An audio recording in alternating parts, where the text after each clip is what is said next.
Oh, New apartment. yeah. So, dude, I do want Oh, to talk hey, about. welcome to episode 81 Oh yeah. of Coran's Corner. Sorry, I'm getting ready to get into it, man.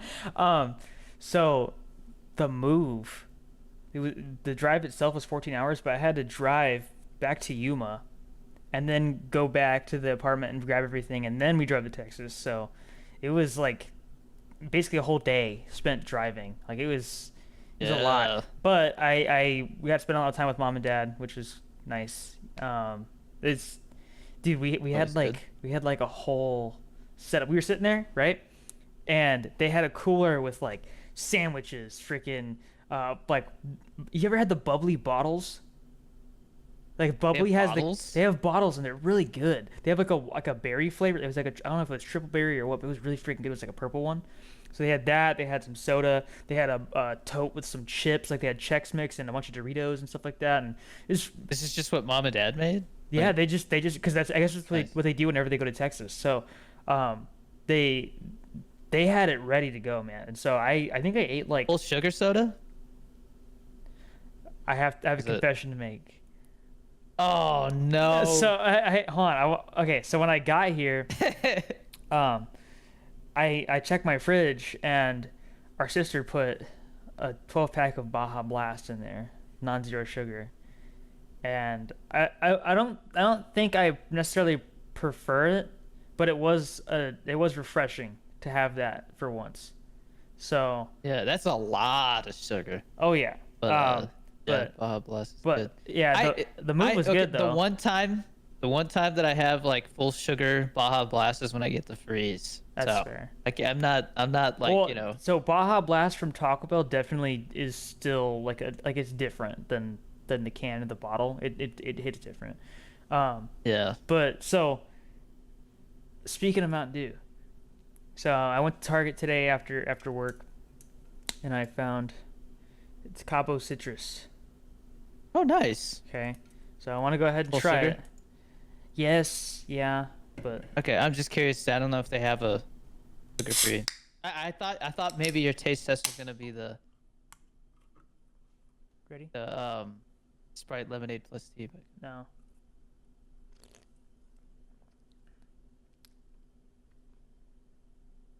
It's kind of like an orangey flavor, dude. oh, It's like orange soda, dude. But that is it. Really? Okay. yeah, that's interesting. I I mean, like Mountain Dew. it makes sense because it's got, but that's pretty good. Nice. I'll give that a 7.5 out of 10. A boom or a doom? I saw Josh Peck posted there's like a podcast clip, and they were like, "I'm so happy the Costco guys are like going by the wayside, like they're insufferable." And then Josh Peck was like, "I was at some event, and he said that Big AJ, the dad, had like a boot on his leg, like he like messed up his leg, and so he's just like waddling around like, and he's like, give me a boom." And he's like, it was ridiculous, man. He's like, that's some young Jeff Bezos energy. Jesus Christ. But it was funny. He kept doing the Give me a waddle. boom. Give me a boom. Dude, I was thinking, I remember I showed somebody at work like a few weeks ago. I was like, yeah, because they had never seen Drake and Josh. And so I showed them the Oh, yeah. Treehouse clip. God, Yeah, dude. the Treehouse clip is That classic. show is so good, man. I didn't rewatch that. Wait, Josh. Well, that when they hit Oprah, they run over Oprah. Yeah, yeah. I ran over Oprah. And it's funny because it's like it's obviously like a stunt double. Yeah. Well, as a kid, you don't know, but when you go back and watch it now, you're like, okay, that's all right, whatever. No, man. I remember when we were kids and mom, because she would watch it with us. She liked it. And we were like, that's not Oprah. And she's like, no, but it looks pretty close, like it's funny. It's like funny that it's not, Yeah. like, because the way that she like gets hit is so dramatic. she slides over the front of the car. Yeah. So my updates, mainly this past week I've been like going hard in the paint with the short film prep, because people are gonna start getting here on Thursday, to the shoot on Friday and Saturday. I think it's gonna be windy during the shoot, so we're probably gonna have to do a lot of ADR. But I'm gonna work with this. Last night I went to it was like a local showcase thing, and it was sponsored by this audio house here called Triple Tone, and I was really impressed with their work. And places like that charge like 50 to 75 an hour, and so it's not that much more than I was gonna pay, like that I had set aside for a sound designer. So I think I'm gonna get like professional audio for this one. So I already know it's gonna look great, but yeah, no, I think I'm gonna use it as a learning experience. I think sound is where I could improve the most from Pollo Loco. So it'll be interesting. But yeah, so for people who don't know, when you film outdoors, wind is always an issue. And yeah. so wind was an issue with stolen G Fuel. That's why like the audio is not great. And so for this, if I work with this like, studio, they'll just rebuild the audio and then the actors will come in and re-record any lines that aren't usable. I mean, like the wind itself is like not bad, but it's like the wind gusts whenever those come in, it'll like ruin a line. And we're doing like 9-minute takes for this like dialogue scene, so it's you know what I mean, like it's not going to be perfect. So it's like I'm excited to learn, I guess is what I'm saying, and I'm excited that we have a budget because then I can actually like use that to make it better. So we've done rehearsals. I think I'm gonna do one more rehearsal with one of the actors this week, just because there's some particular things with this performance that I want to like kind of experiment with before we get on set. But we got wardrobe locked in, we got like all the props locked in, the locations, we got our production insurance, like the whole 9 yards. We got our crew list together. The crew is about 22 people, including the actors. So it's a legit. It's like Pollo Loco, where it feels like a legit set. So the only thing we don't have that I'm like, I guess we could use that, but it's not really that important, is an art director. I kind of like the idea that like we're like out in the wilderness, and so it's like just film it realistically. Don't stage it too much, just make it feel real. And so yeah, I'm excited. I'm also very tired. Had a lot of late nights prepping this. I'm also working on a project with Ben that I can't give details on, but it's a pretty big thing. And then I've been writing a micro budget feature that I might be shooting towards the end of the year, just to get one under my belt, so that investors can't go, well, you never done a feature before. I'll be able to say I have. It's a haunted house film. That's all I'll say. It's spooky. I have but I have an update more that drama than scary. I didn't even think Yeah. about. I have a new car. I dropped the Fiesta off at mom and dad's house, and dude, you want to take a guess at how much they're gonna give me? 5K. You're actually like really 5.5, which Nice, I was expecting to get like 3 to 4, and they're gonna give me Well, 5.5. I think you're like me. You like actually take care of your shit. Well, that's the thing though. So I called mom and she was like, "Do you know there's a scratch on the back of your trunk?" And I was like, "What?" I was like, "Yeah, there's." She's like, "There's a scratch, right? Like on the back. Like looks like That's someone my bad. It was me. No, I'm looks just like kidding. somebody like they put something on top of the trunk and then it like scratched it." And I was like, "I don't ever use my trunk, so I don't know about that." And she's like, "Well, it's there." And I was like, "All right," but I guess dad buffed it out. But I got a 2024 Corolla hybrid. It's our How does it brother-in-law's. It's so weird, like in a good way, but it's just like, first off, I have to get used to power windows. That's like the number one thing.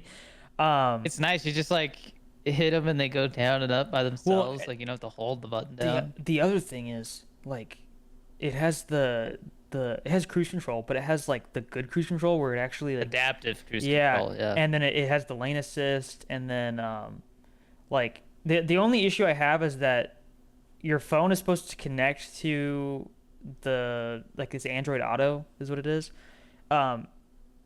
wirelessly, and it almost never works, so I have to just plug my phone in. Yeah, in my Corolla, and it gave me trouble. In my Mustang, I'd never have issues with it. My but Fiesta never had issues. I don't know with what Bluetooth.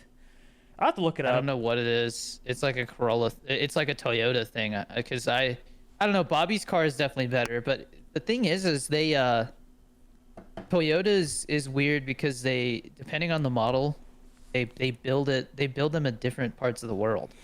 Mm, So like her Corolla Cross, I think her Corolla Cross Hybrid is built like the same place they build Lexuses. So it's like the technology is a little better, like the quality control is better. But that's the worst thing about new cars is like technology is, it's got bugs.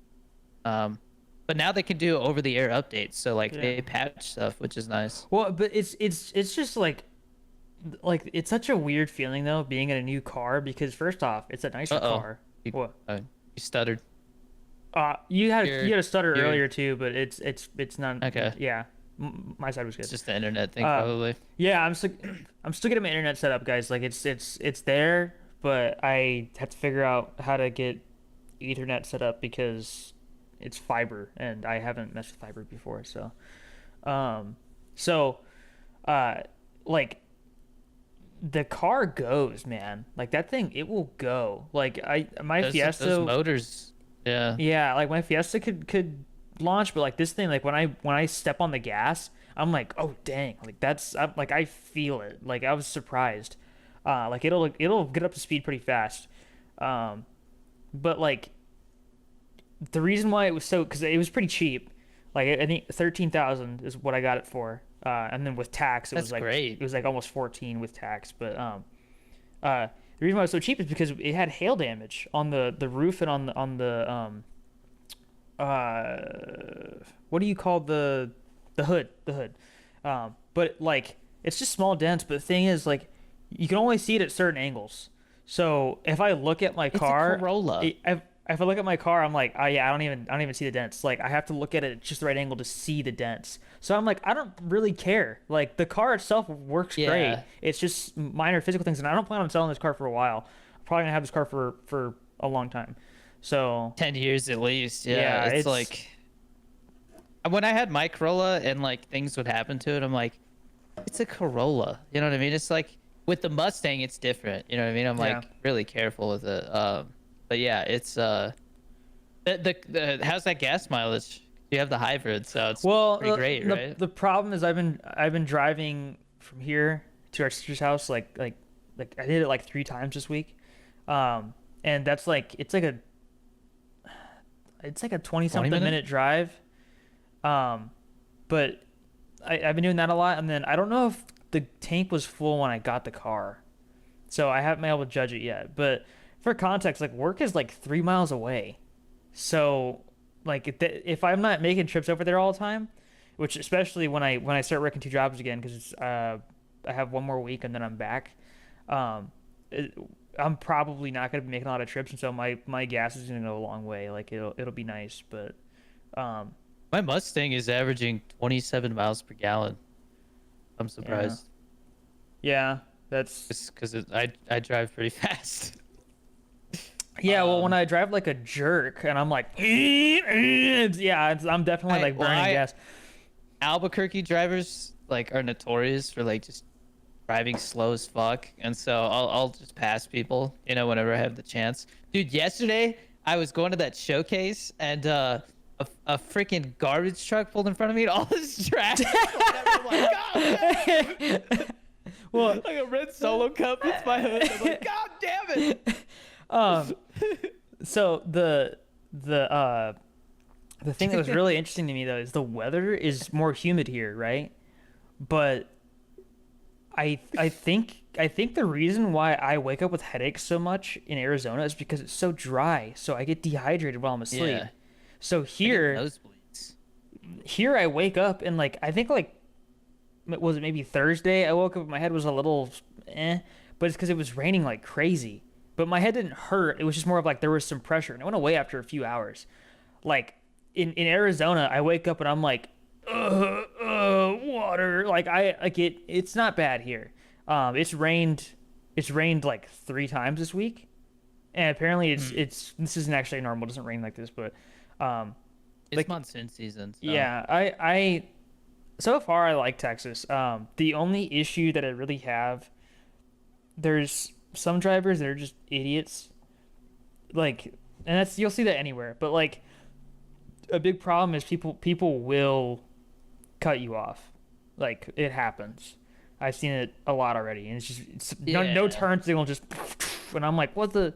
And then, um, it was weird because so I think we've kind of hinted at this, but I was in Tucson before I moved here, and Tucson, if you've ever been, has like stupid amounts of homeless people. Like I'm talking like hordes of homeless people everywhere. I mean, the Taco Bell that we went to when you came to Tucson, there was an Arby's next to it, and there was always a homeless dude just sleeping like right next to the street Yeah. at that Arby's all the time. And like you would see people get like the cops would pull up and just start talking to groups of homeless people because they're like, dude, get out of here. Like they don't go away. There's literally a bus stop that I would drive past. I would drive past this bus stop like every single day on the way to work, and I would just see this group of homeless people just sitting there, and they would wander into the street sometimes. Like it got bad. I think I've Yeah. seen like one homeless person. Yeah, and I mean, it definitely. I've noticed that like the coasts, like on the coasts, the homelessness is really bad, and then in the warmer like cities, it's bad. So like here in Albuquerque downtown, it's pretty bad, dude. Rio Ranch. We're in Albuquerque, and then there's Rio Rancho, but we're close enough to Rio Rancho that like, the like mayor of Rio Rancho has like the cops literally will like pick up homeless people in Rio Rancho and be like, look, you can either go to jail or we can take you to Albuquerque. Well, I don't understand. So like homeless people. So can they be arrested for being homeless? Usually the cops come when they're like they're like wandering onto private property and going through trash cans and shit okay. like that. Like you can't do that, you know? Well, Like so it's literally illegal to go through somebody's trash, you know yeah, that? yeah. It's their property.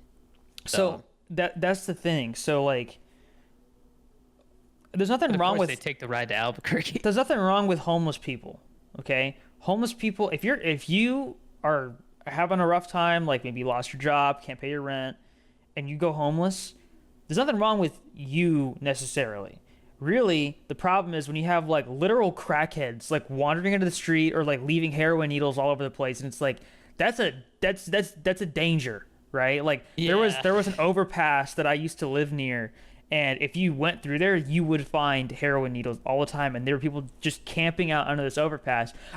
I think I might have told the story before, but so when I remember I drove to work one time. It was like when I first started my job, and I think my lead was like out on PTO before Christmas. And so I'm driving, it's super freaking cold, and I just see this bright orange glow. And I'm like, what am I seeing right now? It's like 5 in the morning or something. I'm like, what am I seeing? And I inch a little forward, and all I see is there's this bus stop, and there's just a big fire next to this bus stop. Some dude took a tree branch and lit it on fire to stay warm. Like literally, that's the kind of stuff that I would see in Tucson. And that place had roaches. That apartment had roaches. Dude, that place is so gross. In San Francisco, I literally saw like two like crackheads like fighting while I was waiting for my roommate to get like Pokemon cards from somebody. Like, we like drove downtown, and like one homeless person pushed the other person, and a bus almost hit them. It was crazy, man. And then like you would just see people like homeless people just like walking across the street, and then they just like drop their pants. Oh, Keep going, like just nasty, bro. you froze up a little bit. You did too. I would literally see homeless people walk across the street, and like midway across the street drop their pants and shit, and then keep going. Like, That's wild, it was dude. awful. Well, so that reminds me of, like, I saw this is gross, but like I saw it was a video where like this person was in a carriage that was being driven by a horse, right? And Yeah. For some reason the person was recording from behind the horse, and the horse starts just like crapping while it's running. They do that. I was like, could you imagine if humans did that? Like, imagine if you were in a fight and then you got scared, so you run off and you start crapping yourself and you see poop. All right, bro, let's go. But like, I mean, it's kind of efficient though. If you think about it, dogs don't do that though.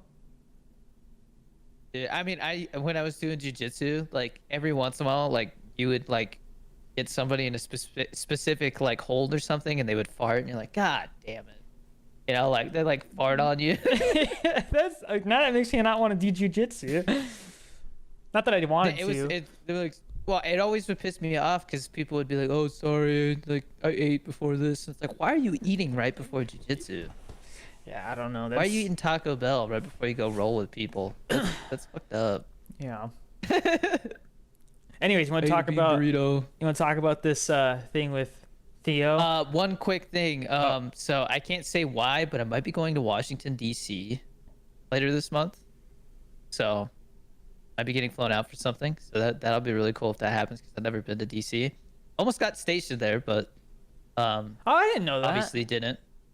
It was one of the options I had. It was literally go to sniper school, go to Alaska, or go to Washington D.C. and do like interdiction for the White House. But the idea of being like a kamikaze crew member did not sound like a good idea. I wouldn't want to so. live in DC though, because DC is like super expensive from what I heard. Yeah, well, I mean, they give you housing allowance. It doesn't get more expensive than San Francisco, so I wasn't worried about that. I was more worried about the fact that like, I don't know, flying around DC would be cool, and like the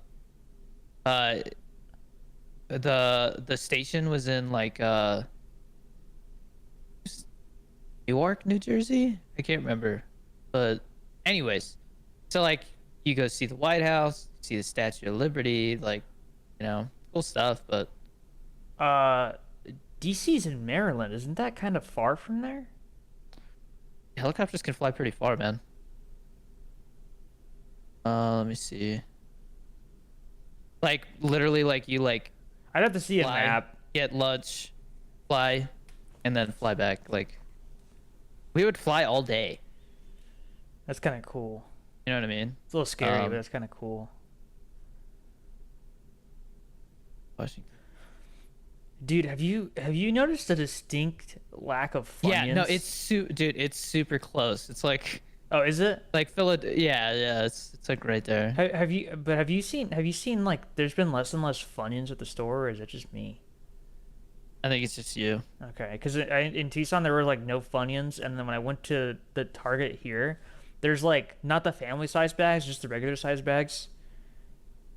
I don't know. Yeah. Well, the other thing I was gonna share is that I have a Zoom meeting coming up with an actor who potentially might be signing on to Always Ready, and pretty exciting. But It's Johnny Sins. that's not till later this month. Oh, He's an actor. So check this out. This is a 4 terabyte SSD we're putting footage on. That's actually kind of insane that you can fit that in there.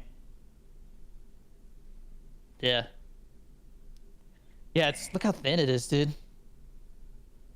I mean, it's not quite Yeah, an NVMe, but it's still pretty that's small. that's what we're putting the short film on. Oil Loco, since that was a 26-minute film, we had like a I think it was an 8 terabyte. I don't know. I have another 2 terabyte backup because, dude, so it's 9 pages, right? And the standard in the industry is like 9 pages, like it's a minute per page. So I timed it, right? And like this big long conversation that we're doing like long takes of is like 9 minutes and 30 seconds. So I'm like, when I put that together with the rest of the scenes, it's actually gonna be more like a 15-minute film, which is like kind of crazy, you know? Like I wasn't expecting that. So, yeah, but I have a 4 terabyte, and then I also have a 2 terabyte because now that I know how much we're filming, I'm like, there is a chance that 4 terabytes might not be enough, but I think it should be. I'll just have to bring both, but it's like, oh, yeah, planning for this is interesting. dude, that's the thing that's awesome. So, I had a backup PC in Yuma because I would visit for Christmas and stuff, right? Well, because like half the family is in Texas now, that means that I don't have a reason to like go there for Christmas. Like mom and dad would come here for Christmas, And so I might be able to start bringing my stuff over slowly, which means my backup PC and my mini fridge, I might be able to bring over here, which would be sick. That'd be awesome. Nice. Dude, do you remember the Chillo? Yeah. Dude, I had a brain blast. I was like, if I had a mini fridge at the time, which I was like 8, so it wasn't gonna happen. But My backup 2 terabyte. if I had a mini fridge with that Chillo, I could literally take the Chillo, put it in the mini fridge, and then when I go to bed, I pull it out of the fridge, and then I could use that. And so, if and when I get my mini fridge back, I might buy a Chillo. But they don't have the name brand Chillo anymore. They only have like off-brand ones. They probably still work the same, but it's gonna be an option. Although I might not need it here. It's not hot. I mean, it's like not great as far as like, oh, I'm gonna go outside. It's so like sometimes it's a little much. Like if I get my car, it can be a little hot. But honestly, the weather's not too bad here. Like it's bearable for sure. When you would go outside in Arizona, it's like, actually no, I don't feel like going outside anymore. I don't feel like Yeah. stepping outside into an oven. Yeah. Okay. Turtle time. Sorry, I got a text message from my first AD. Yeah, turtle time. So, Theo was at the park, right? With my wife took the kids to the park, and they stumbled upon this turtle, right? And so they decide to. Theo wants to bring it home, and it turns out there are wild ornate box turtles just around here. And so I'm like, they're like thinking it's somebody's pet, and I'm doing research, and I'm like, I think they're just around here. Like people say they pop up in their yards and stuff, and they're so chill, you know, like they're just turtles. And so Theo's like, he's like walking around with it. He's like super happy, you know, and then it bites him. And like their bites are gnarly, like it breaks skin, like, you know. And so I look it up and I'm like, yeah, I think we need to return this to the wild because like wild turtles, I guess, are notorious for having salmonella. And so yeah, that I was like, yeah, no, wash your hands, don't be touching your mouth, and I obviously don't. It's in their poop, so it's like Okay. don't touch their poop. But it can also be on their shells, you know, because like they poop and then they like fall over and land in it or something, like, or they burrow underground, and so it's like they poop underground and then the poop is just in there with them, like. Jesus Christ. But anyways, we did a little heartfelt video and we set it free, and it was all crying and stuff, and I'm like, it's supposed dude, it looked so happy when we set it free. Dang, took really? off. Yeah, you could tell it was definitely wild. Dude, the dogs were like, Sammy specifically was like crazy about it. He Oh. wanted to eat it or something. Speaking of which, how is Scout doing? Great. Dude, I forget how fast puppies grow. We've had him for like 2 weeks, and he's like 1.5 times the size when we got him. It's nuts.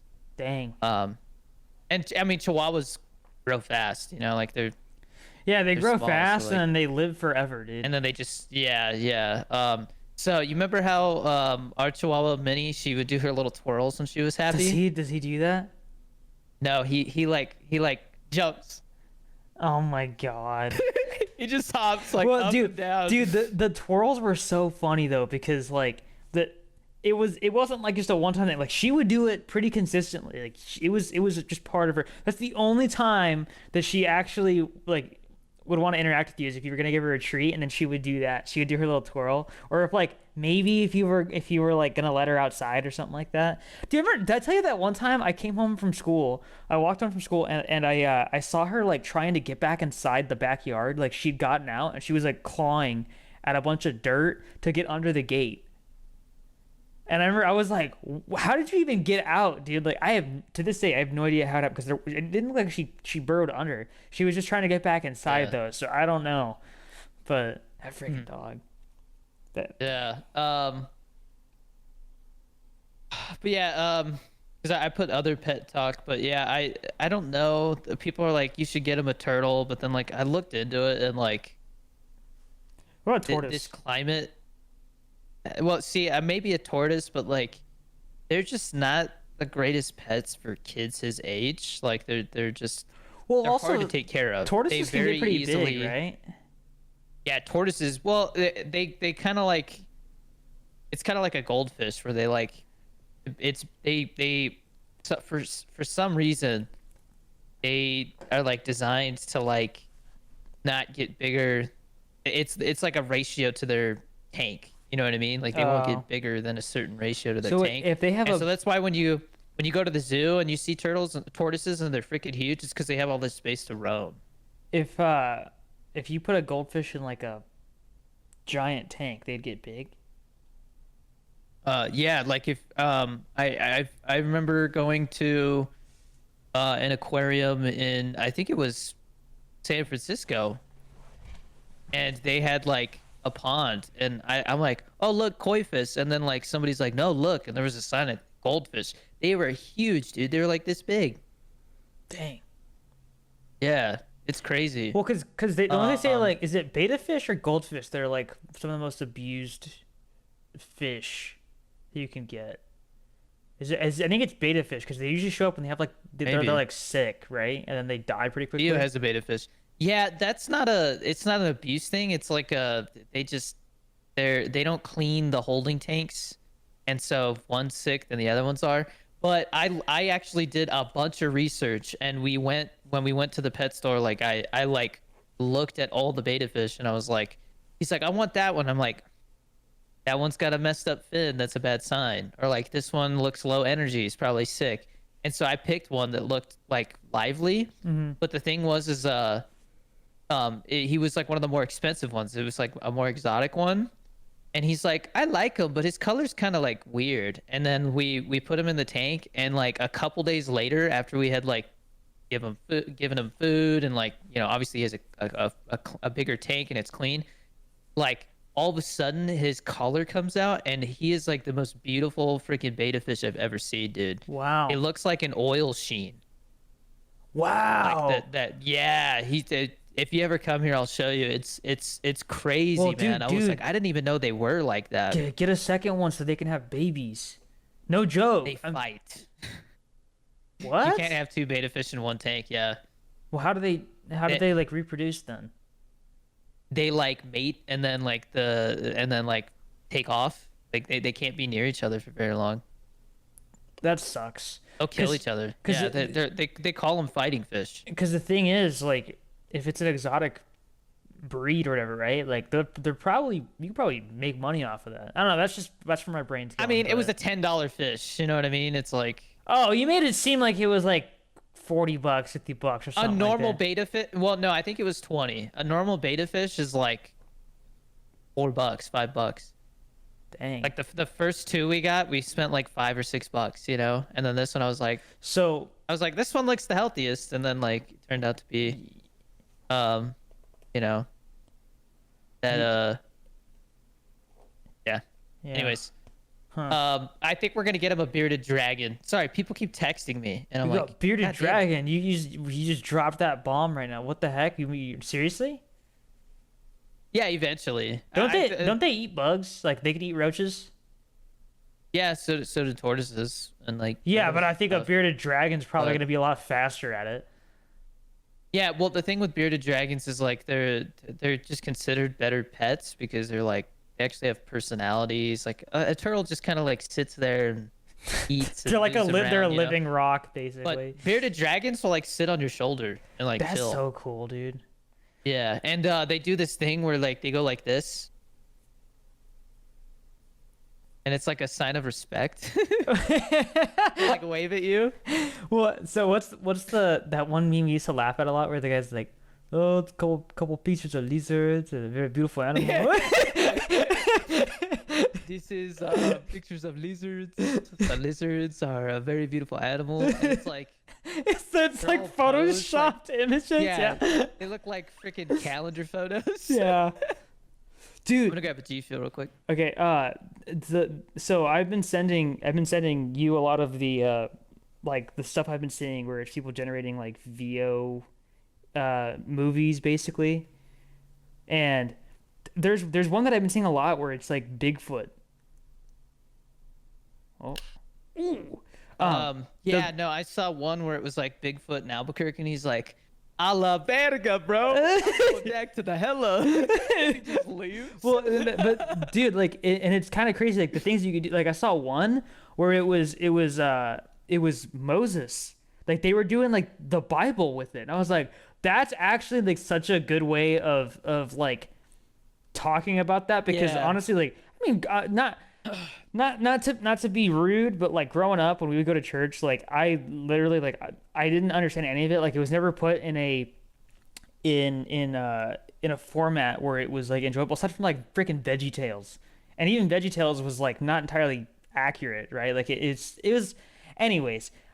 They were literally having Moses like vlog while he was doing his whole thing. So he was like, "Oh yeah, Aaron and I are gonna go talk to the Pharaoh, and we're gonna ask him to let everybody go, and all this stuff." And like, there's a part where he like parts the Red Sea and all this stuff. And it was just so freaking cool, man. I was like, that is so crazy that we can do those things. But the biggest thing, Yeah. ready for this? Do you remember that the interdimensional cable thing from Rick and Morty? Yeah. People have started doing that, and like Oh, they're yeah. they're getting creative with it, and the thing is like in Rick and Morty, because it's all cartoons, it's like, oh whatever, like haha, it's a cartoon, but like this stuff, it literally looks real. So it's like that's what interdimensional cable would look like to us. It's so cool. Like I saw Interesting. one where it was the guy was like, "Oh yeah, I see some more people on it." It was like a burger, and he's like pouring people onto like a food, but it's a person. Like it's just things like that. Yeah, like it's pretty crazy, man. Like it looks legit. There's some issues that I'm noticing. Like a big one is accents aren't consistent. So like the Moses one, it starts out with him having an American accent, and then the last clip he's Australian for some reason. Don't know why. Yeah. But Yeah, there's little things like that. Yeah. but it's Um, it's really crazy, man. And I love it though. I love the VO3 um, stuff's coming out. quick thing. Apologies if I've been like low energy. I've been like not getting enough sleep with everything going on. But I also I take my TRT every morning, and so they say that like you're supposed to wait like 30 to 60 minutes after TRT to have like caffeine, nicotine, all that stuff, because it like lowers the potency of it. And so like I'm just now having some caffeine. Damn, it's hitting. Um, but yeah, I don't know if you have any other pet talk. Anything you think you'll get a pet anytime soon? You know, we were having a whole conversation about it because when I went to our sister's house, she was like, "Oh, hey, like, you know, now that you've, because they have a golden retriever, now that you've got like an apartment and you're not planning on moving anywhere, like as far as like out of the city or out of the state, at the very least out of the state, because moving out of state sucked. Do you think you're gonna get a pet?" And I was like, I don't know. I mean, I feel like you work a lot, so it's right now I don't really want one, and I would feel bad just leaving a dog at home, even a cat. I feel Yeah. bad. Um, That's why I didn't get one while I was in the Coast Guard, because I was like, I'd go on deployments and then somebody's Yeah. got to watch it. And you got to pay him to watch it. Like, it's a huge, yeah, not only like responsibility, but financial Well, responsibility. and also, I mean, like this is so their golden retriever. I didn't realize how like energetic he was, dude. Literally, there was a scratch like from here to here on my chest because the moment I got there, he's all and he freaks out and scratches me, like it was bad. And then monkey. my boss first off, my boss he actually like I knew him when I was still in Tucson, so he asked me to come over to this new site that I'm at now. Yeah. And so you know it's cool catching up with him, and then like because we're comfortable with each other, on Wednesday he's like, "You have a bruise on your neck," and I was like, "What?" He's like, "Yeah, you have like a yellow spot on your neck," and I was like, "That freaking dog!" Like that, like that, like 100%. It was that dog. He freaking Damn. he hit me like in the What, jaw is like like, that. was that a hickey? Well, no, and he because it was yellow. You could tell it was a bruise. But I Yeah. never noticed it because he was in such a, it was like right here, so like I'd never see it unless I'm like looking for it in the mirror and I'm going like this, right? But Yeah. but like that dog, he wants attention so much, but he's just way too like I said, like energetic. Like he can be not aggressive though. Like And he's so big. he's like a he's human. big. Well, I think he weighs Yeah. like 85 pounds less. I was like, dude, I'm 105. It's Like he's he's literally like a child. Yeah, yeah, it's and crazy, man. but like, I mean, he will just be sitting there, and then you'll be doing nothing. He's like, oh, they're bored. I should go over there, and he'll get up on your face and stuff like that. And then like he tried to get on my back, and all of a sudden like he's just a goofy dog. But I was like, dang, Yeah. like I like this dog, but sometimes he's a little too much. But he doesn't know when to Well, stop. But like, oh man. yeah, when Sammy was a puppy, he used to like lay on our bed like by your head, you Mhm. know. And now he's obviously like way too big for that. But the Chihuahua, he's so small. He like lays right there, and he like when I'm on the couch, he'll like lay in the crook of your neck. You know, it's like he's such a cuddle bug. And I mean he's a deer head Chihuahua, so he's gonna be about the same size that Minnie was, but he's short hair, not long hair. And the cool thing though is I think because he's short hair, they don't really shed that much, which is nice Yeah. because Sammy sheds. And Minnie he's would got, shed he's got, a like, lot. wire hair. Yeah. Yeah, you find clumps of hair like almost enough to like make Yeah. a whole new dog. But it's the other thing, Uh, Minnie would sleep on your head. Do you remember that? Yeah. Yeah. Well, the cat does that. He'll like. Yeah, lay but that's not on your surprising. head. I feel like cats are kind of known for doing that kind of stuff. Or like they get into a position where you feel bad for getting up. Yeah. Well, the cat is like so freaking soft though, man. He's a tuxedo cat. If you Oh. ever get a cat, anybody listening, if you're gonna get a cat, get a tuxedo cat. They're like notoriously like the sweetest cats. Well, what are 'Cause the what are the orange what's up? ones? Like the ones that are always stupid. I think those I forget, but I think those are like, I think those are considered like number 2 or 3 like best cats to get. Like the gray ones. Like we used to have one when I don't think you remember this, but we had one Smokey. He was an asshole. He was like always hiding. They're just like these gray cats, and they're just mean. I think a lot of it has to do with how they're how much affection they get as a kitten, you know. And like this one came from a family that like loved it, and the only reason why they had to get rid of it is because I guess the dad got like stationed somewhere where they're not allowed to have them, and so they had to like give it up, and we just got lucky. Yeah, no, he's great. I don't. I'm gonna try and be quiet when I say this, but I found out that like Lego makes like a they have a cat, like it's like a full size cat, and I think I'm gonna get Bobby that for her birthday. But it literally looks like our cat, Oh, like it's a that's cool. tuxedo cat. So I'm like, yeah. But anyways, I thought of something else, and then we can move on. But Okay. one other thing I'm excited about with this shoot is you know these let me grab mine real quick.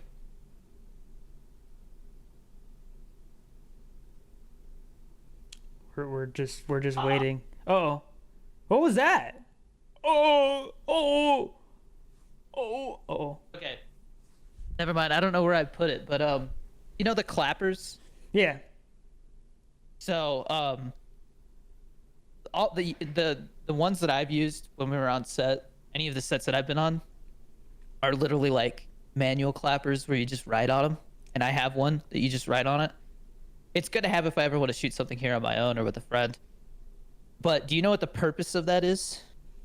Isn't that so that they know when to like cut and like that's It's for editing, right?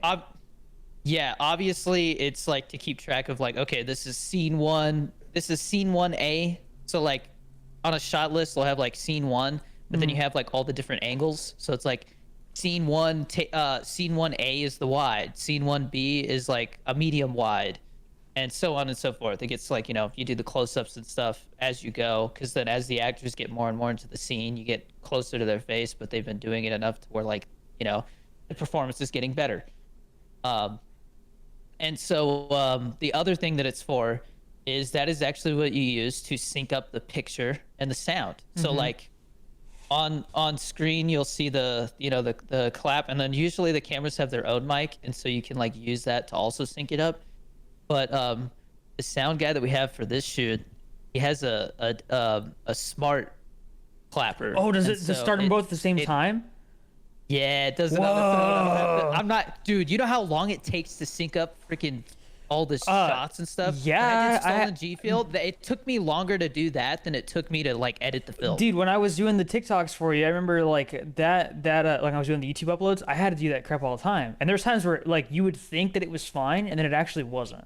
Like it's hard to nail Yeah. that down, especially when you're doing it on a freaking It's gonna iPhone. save me so much time, bro. Yeah. It's gonna be awesome. That's cool. And again, I don't want. I've been trying to like even the actors like, yeah, you've been really good at like not giving any details, and I'm like, well, it's a short film, you know, like if you give too many details or show too much, Basically spoil the whole thing. yeah. But we've been doing stunt choreography for this. We've been doing all kinds of stuff, but I mean, we there are, I would say. I don't know if I can say there's more practical effects in this than Pollo Loco, but I would like for a shorter runtime, it's gonna feel like there's more. I think. It's But more I'm excited dense. to do practical effects. Yeah, I mean, well, there's just like more. The action set piece that we're doing is definitely more elaborate. You know Yeah. what I mean? And so the yeah, it's been really cool preparing for this one, and I mean it's taught me a lot just because like people don't realize this, but basically the more elaborate the film, you know, like oh it's got stunts, oh it's got like did you know that a car driving off is like $400 to insure? Just driving Oh, to off. ensure it. In Pollo Loco, when I drive off, that was $400 just to be able to shoot that What? Why? because we were on a public road. So if you don't already have insurance, then how much would that cost? If 'Cause, you like- don't have insurance, then like you know, if somebody gets hurt or there's a car accident, like it's you're liable and it's like expensive. Yeah, but you so know? like your regular car insurance doesn't cover that, or what? No, What the? Okay, because I'm thinking like, if you don't have insurance, then not you buy on a this. public road. No, it's if you are filming, like that's like one of the only like it's one of the gray areas where your insurance won't cover it. Is if you're like, so like we're filming on private property for this, so there's kind of like some. We're like, okay, you know, we could always shoot that outside of the insurance state, so it's not an issue and stuff. But it's like, it's tricky because like I know a lot of small short film productions, they just don't get insurance, which is sketchy, or they just lie, you know, and it's like that's sketchy too. So it's like Well, it's a big responsibility as a director to kind of like ride that line of like we don't have a budget, but we need to be safe, you know. Like for instance, there is something in this where it's like technically if you were like concerned about it, you could probably have an intimacy coordinator for this. You know what I mean? Like if you were concerned, which we don't because it's like the actors are the producers, so it's literally up to them. mm-hmm. You know, there's all kinds of stuff. Like we have a stunt supervisor because I wanted a stunt supervisor because I think it'll make the stunts better. You know, like we did the choreography with him and stuff. But there's just so much to it where it's like, for example, this micro budget feature that I'm writing. I'm literally writing it so that it's like as cheap as possible. It's all dialogue. Like it's a dialogue driven film, but it's I don't want to spoil anything about the spooky aspects of it, but like it's all simple, practical. There's no stunts. There's no weapons. There's nothing in it that can like, you know, inflate the budget because we have to get insurance for all this stuff. And like, I would say the biggest expense is like covering equipment. So like, we are getting hooked up for this little shoot, and like we have like $150,000 worth of equipment we're using for this little short film. It's crazy. We're shooting on anamorphic lenses, so it's going to be widescreen. You know, it's going to look very cinematic. I'm really excited. I think it's made me more confident as a planner. You know, because I'm like, look, I'm planning like pretty much all of this. I'm putting the crew together myself. Like I literally am like, I'm the producer, and like the actors are the executive producers because they funded it. You know what I mean? And like they're not, like I'm the one who's getting all the crew together and like budgeting it and doing all of that. So it's been, I think this one is I think it's a good last short film. You know what I mean? Like it's gonna be a good calling card. And then I don't know. I don't know how long it's gonna take to get this one out. And then I don't know how long the festival run's gonna be. Okay, so you are doing a festival run. But Okay. yeah, Yeah. All right, you want to do our ad break? yeah. Use G Fuel code DannyD for 20% off. You can use code DannyD for Fit Butters. They actually were like, hey, we're gonna send you some more Fit Butters. So maybe I'll give some away or something. But That'd be cool. yeah. G Fuel just announced a new Rainbow Six flavor. Really? It's like a mixed berry, mixed wild berry, I think is what it's called. The flavor profile. So get ready for that. You can join the wait list. They restocked a bunch of G Fuel cans. I just ordered a bunch for my set. So I'm excited about that. Are they still doing new flavors for cans? They are in the middle of rebranding, so no. I'm Okay. if anything, you're gonna start to see like the cans have the new logo and stuff eventually. Okay. Like that's where they are right now. Is like you're starting to see like Gummy Sharks just came back with the new logo and stuff like that. So it's been a slow process. But dude, I love working with them. They really respect me and my time. Yeah, no, they're great. And I there have been some like talks that like like next I don't know when the next BOGO is. People always ask me when's the next BOGO, but they're talking about making it where like codes might give an extra percentage off for the BOGO or something. That would be really Even if cool. it's a smaller percentage, it's still, a Yeah, even if percentage, it's just 5%, like Yeah. hell yeah, dude, take an extra 5%, But yeah. don't quote me on that. That's just like a discussion I think that's happened. But it feels like they've been trying to do things for the creators. Like I did this last BOGO. They did like whatever, they disabled our codes, which they don't normally do.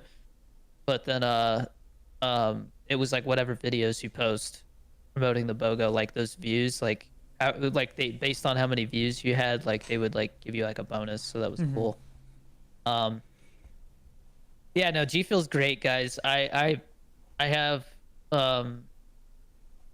continued to just like buy cans and stuff like that just for myself, not just to like promote it. You know what I mean? Like I genuinely like the product. So and if anybody who's watching this is like unsure what to start with, comment on this podcast episode and I will answer it. I'll help you figure out what you want. It's the least I can do for using code DannyD and supporting the podcast. Yeah, the Patreon. Oh, I want to say something about G Fuel Uh, real quick.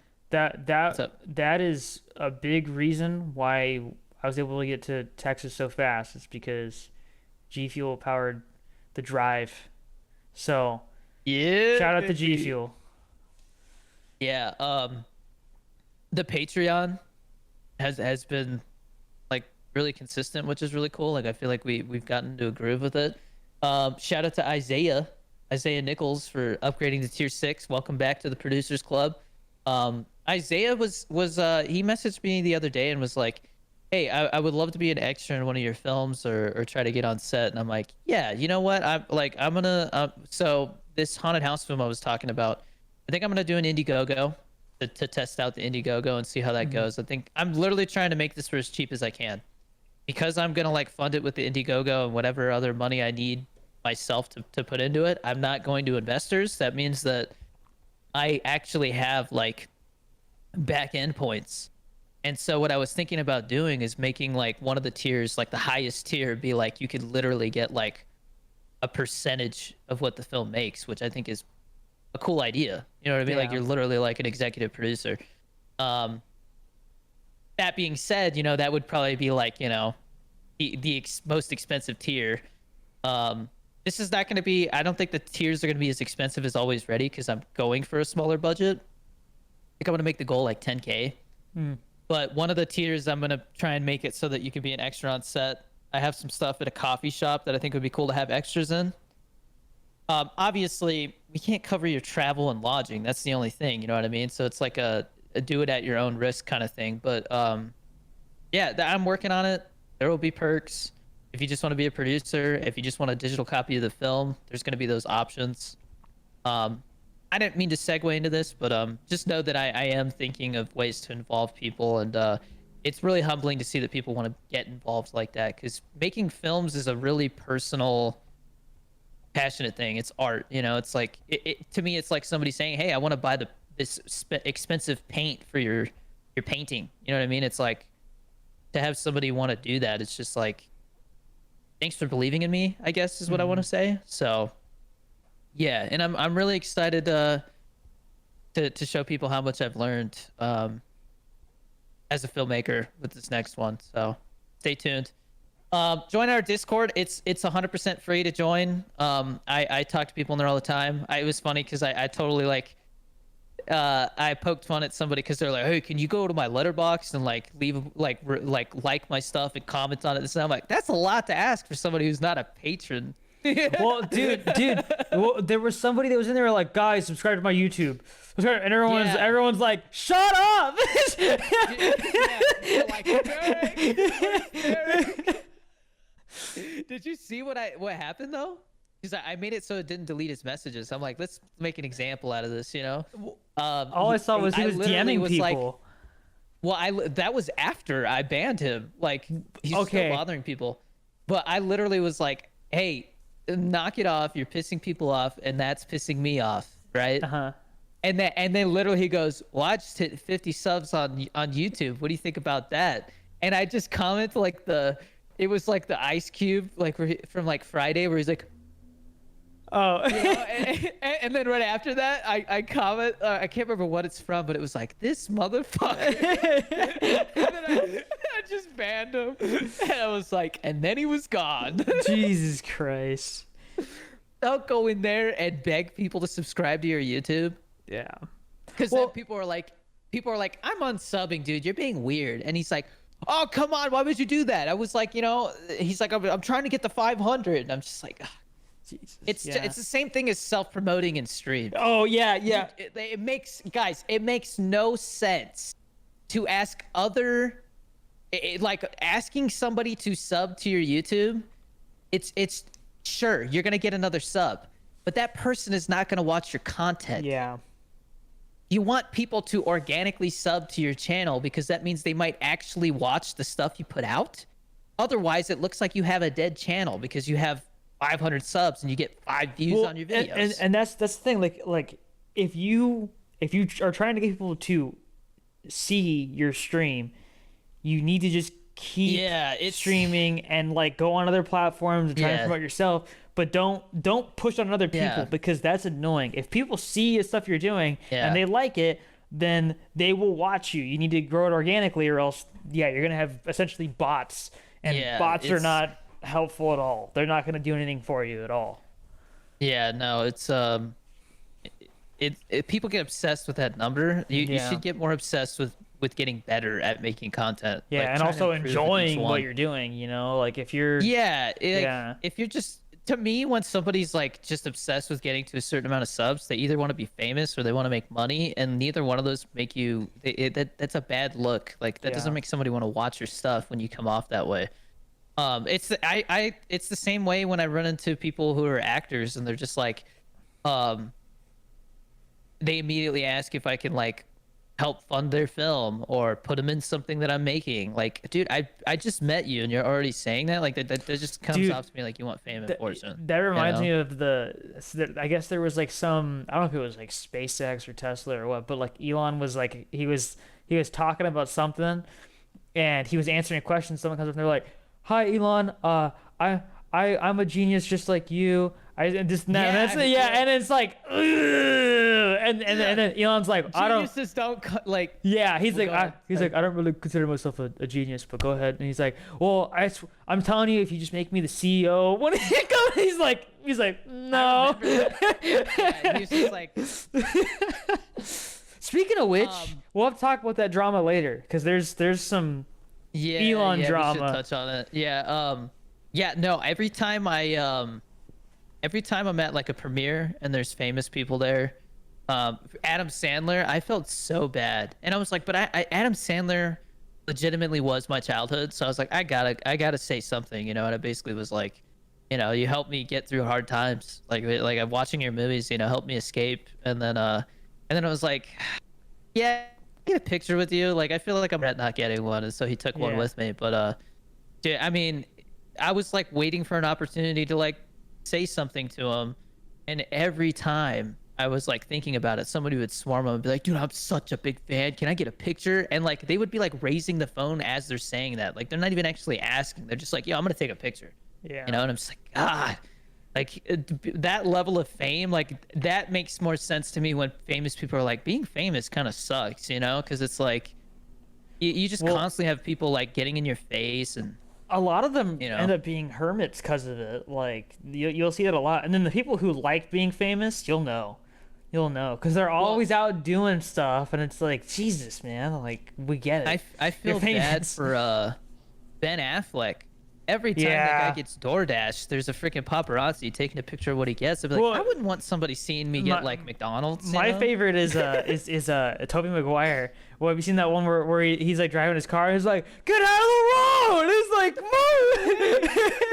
"Move!" There's cars there. Yeah.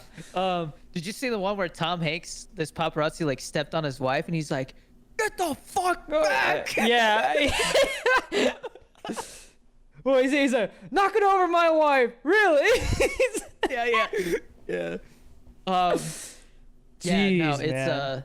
and it sucks because like you have to like, I've never had to like tell somebody like, all right, dude, you need to back off, you know, but because I feel like I don't know, people seem to be respectful when you're with your family, which is nice, but I'm not like that level of famous, obviously, you know what I mean? I'm like, I got some TikTok fame, and that's just different. It's not like, it's like, oh yeah, I've seen your videos, you know, that's cool, like thank you. And then like sometimes they ask for a picture, but like these people would like I see people come up to these like Chris Hemsworth. I literally watched the guy come up and like try to pitch him a script. Like, can I send you my script? And he's like, talk to my agent. You know, it's just like, dude, like, it's so.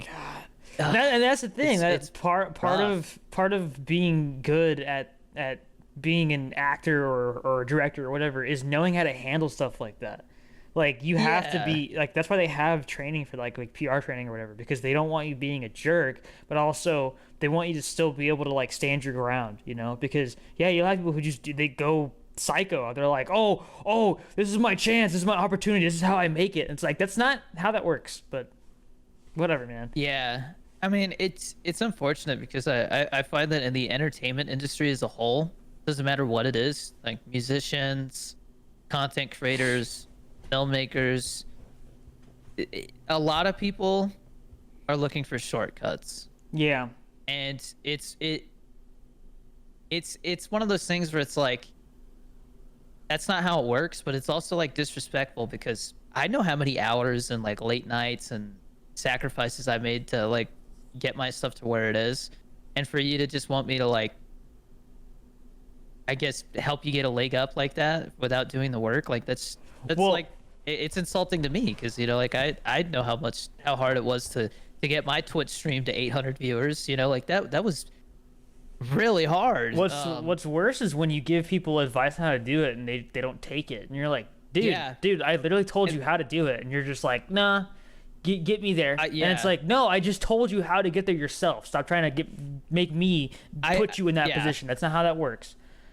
People ask me for advice and I tell them straight up like there is no shortcuts, this is what you have to do, and they're like, well, that sounds like too much work, and I'm like, then you probably shouldn't like Yeah. pursue this because obviously you're just looking to like, you know, make money or whatever it is. And like, I don't know, like I said, to me a real test of passion is like you're willing to do something for no money. Yeah. You know what I mean? Like, I'm probably going to end up spending whatever I was going to get paid for this short film to work with this audio house, but it's important to me to learn and get the experience and establish a relationship with this post-production audio house. You know what I mean? Like it's I would say in film, I guess content creation too. I think film more specifically, you really do have to like pay to get experience. Like there's really no way around it nowadays.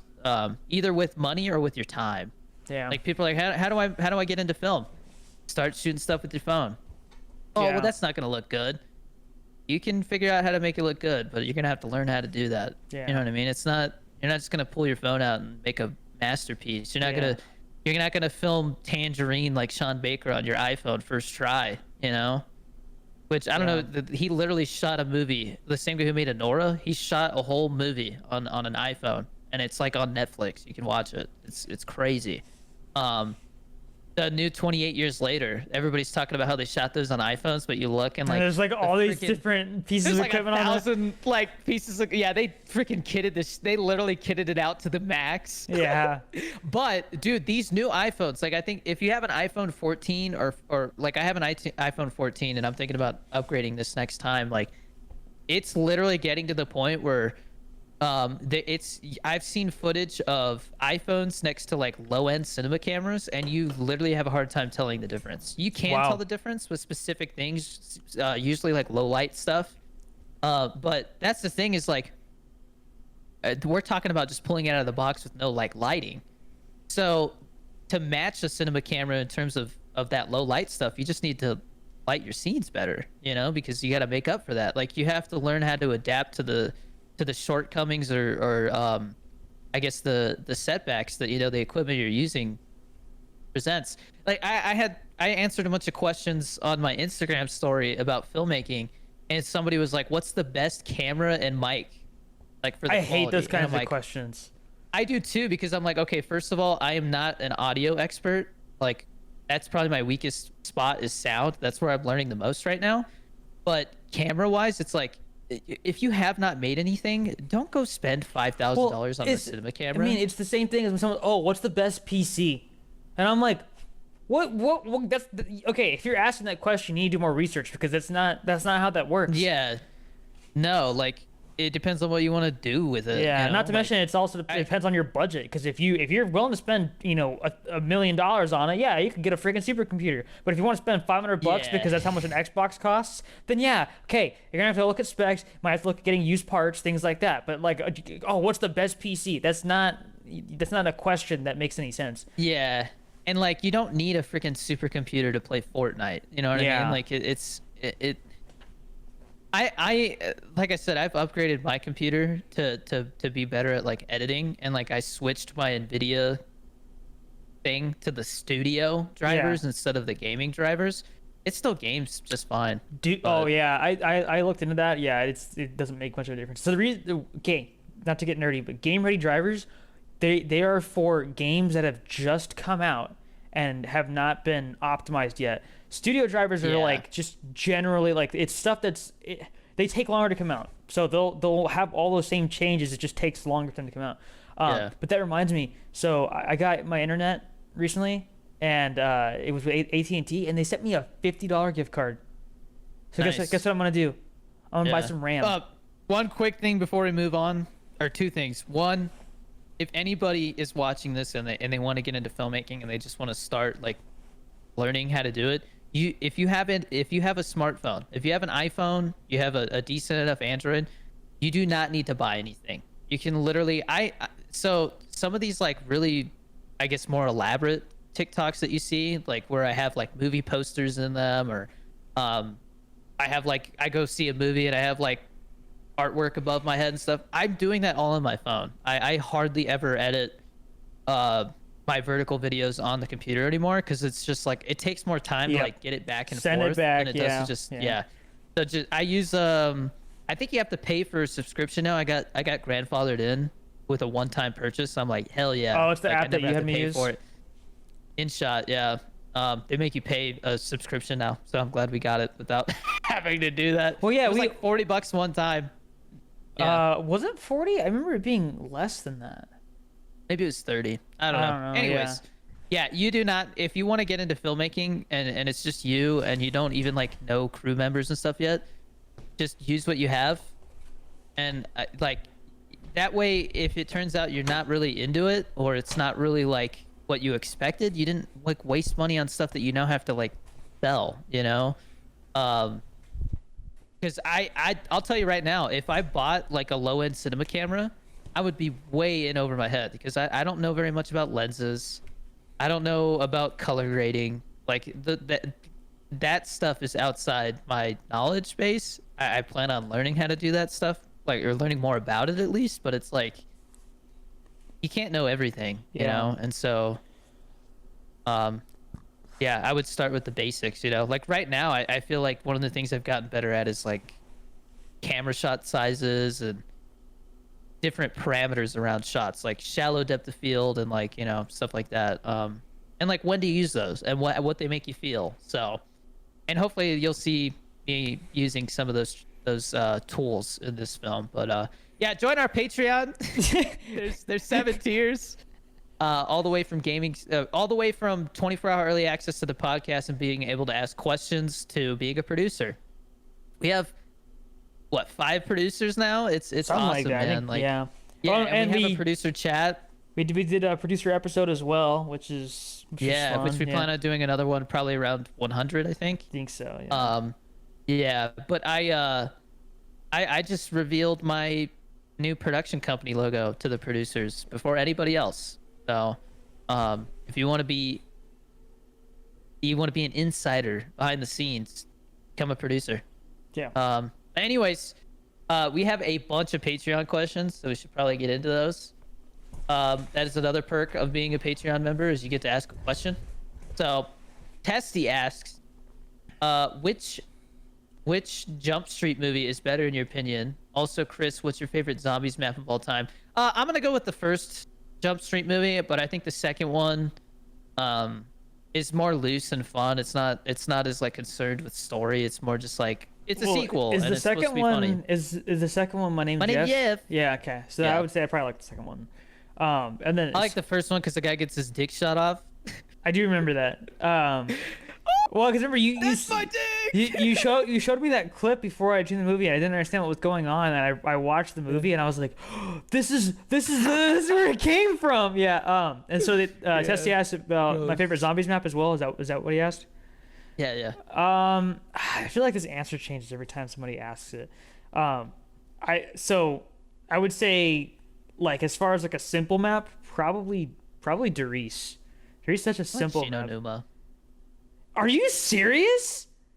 Yeah, there's something about that one that's just like Well, immediately. the atmosphere I think is really good because it's so much different from any other map. Verrucht, like every time I play Verrucht, I'm like, I forgot how small this map is. Well, not only is the map small, it's freaking hard.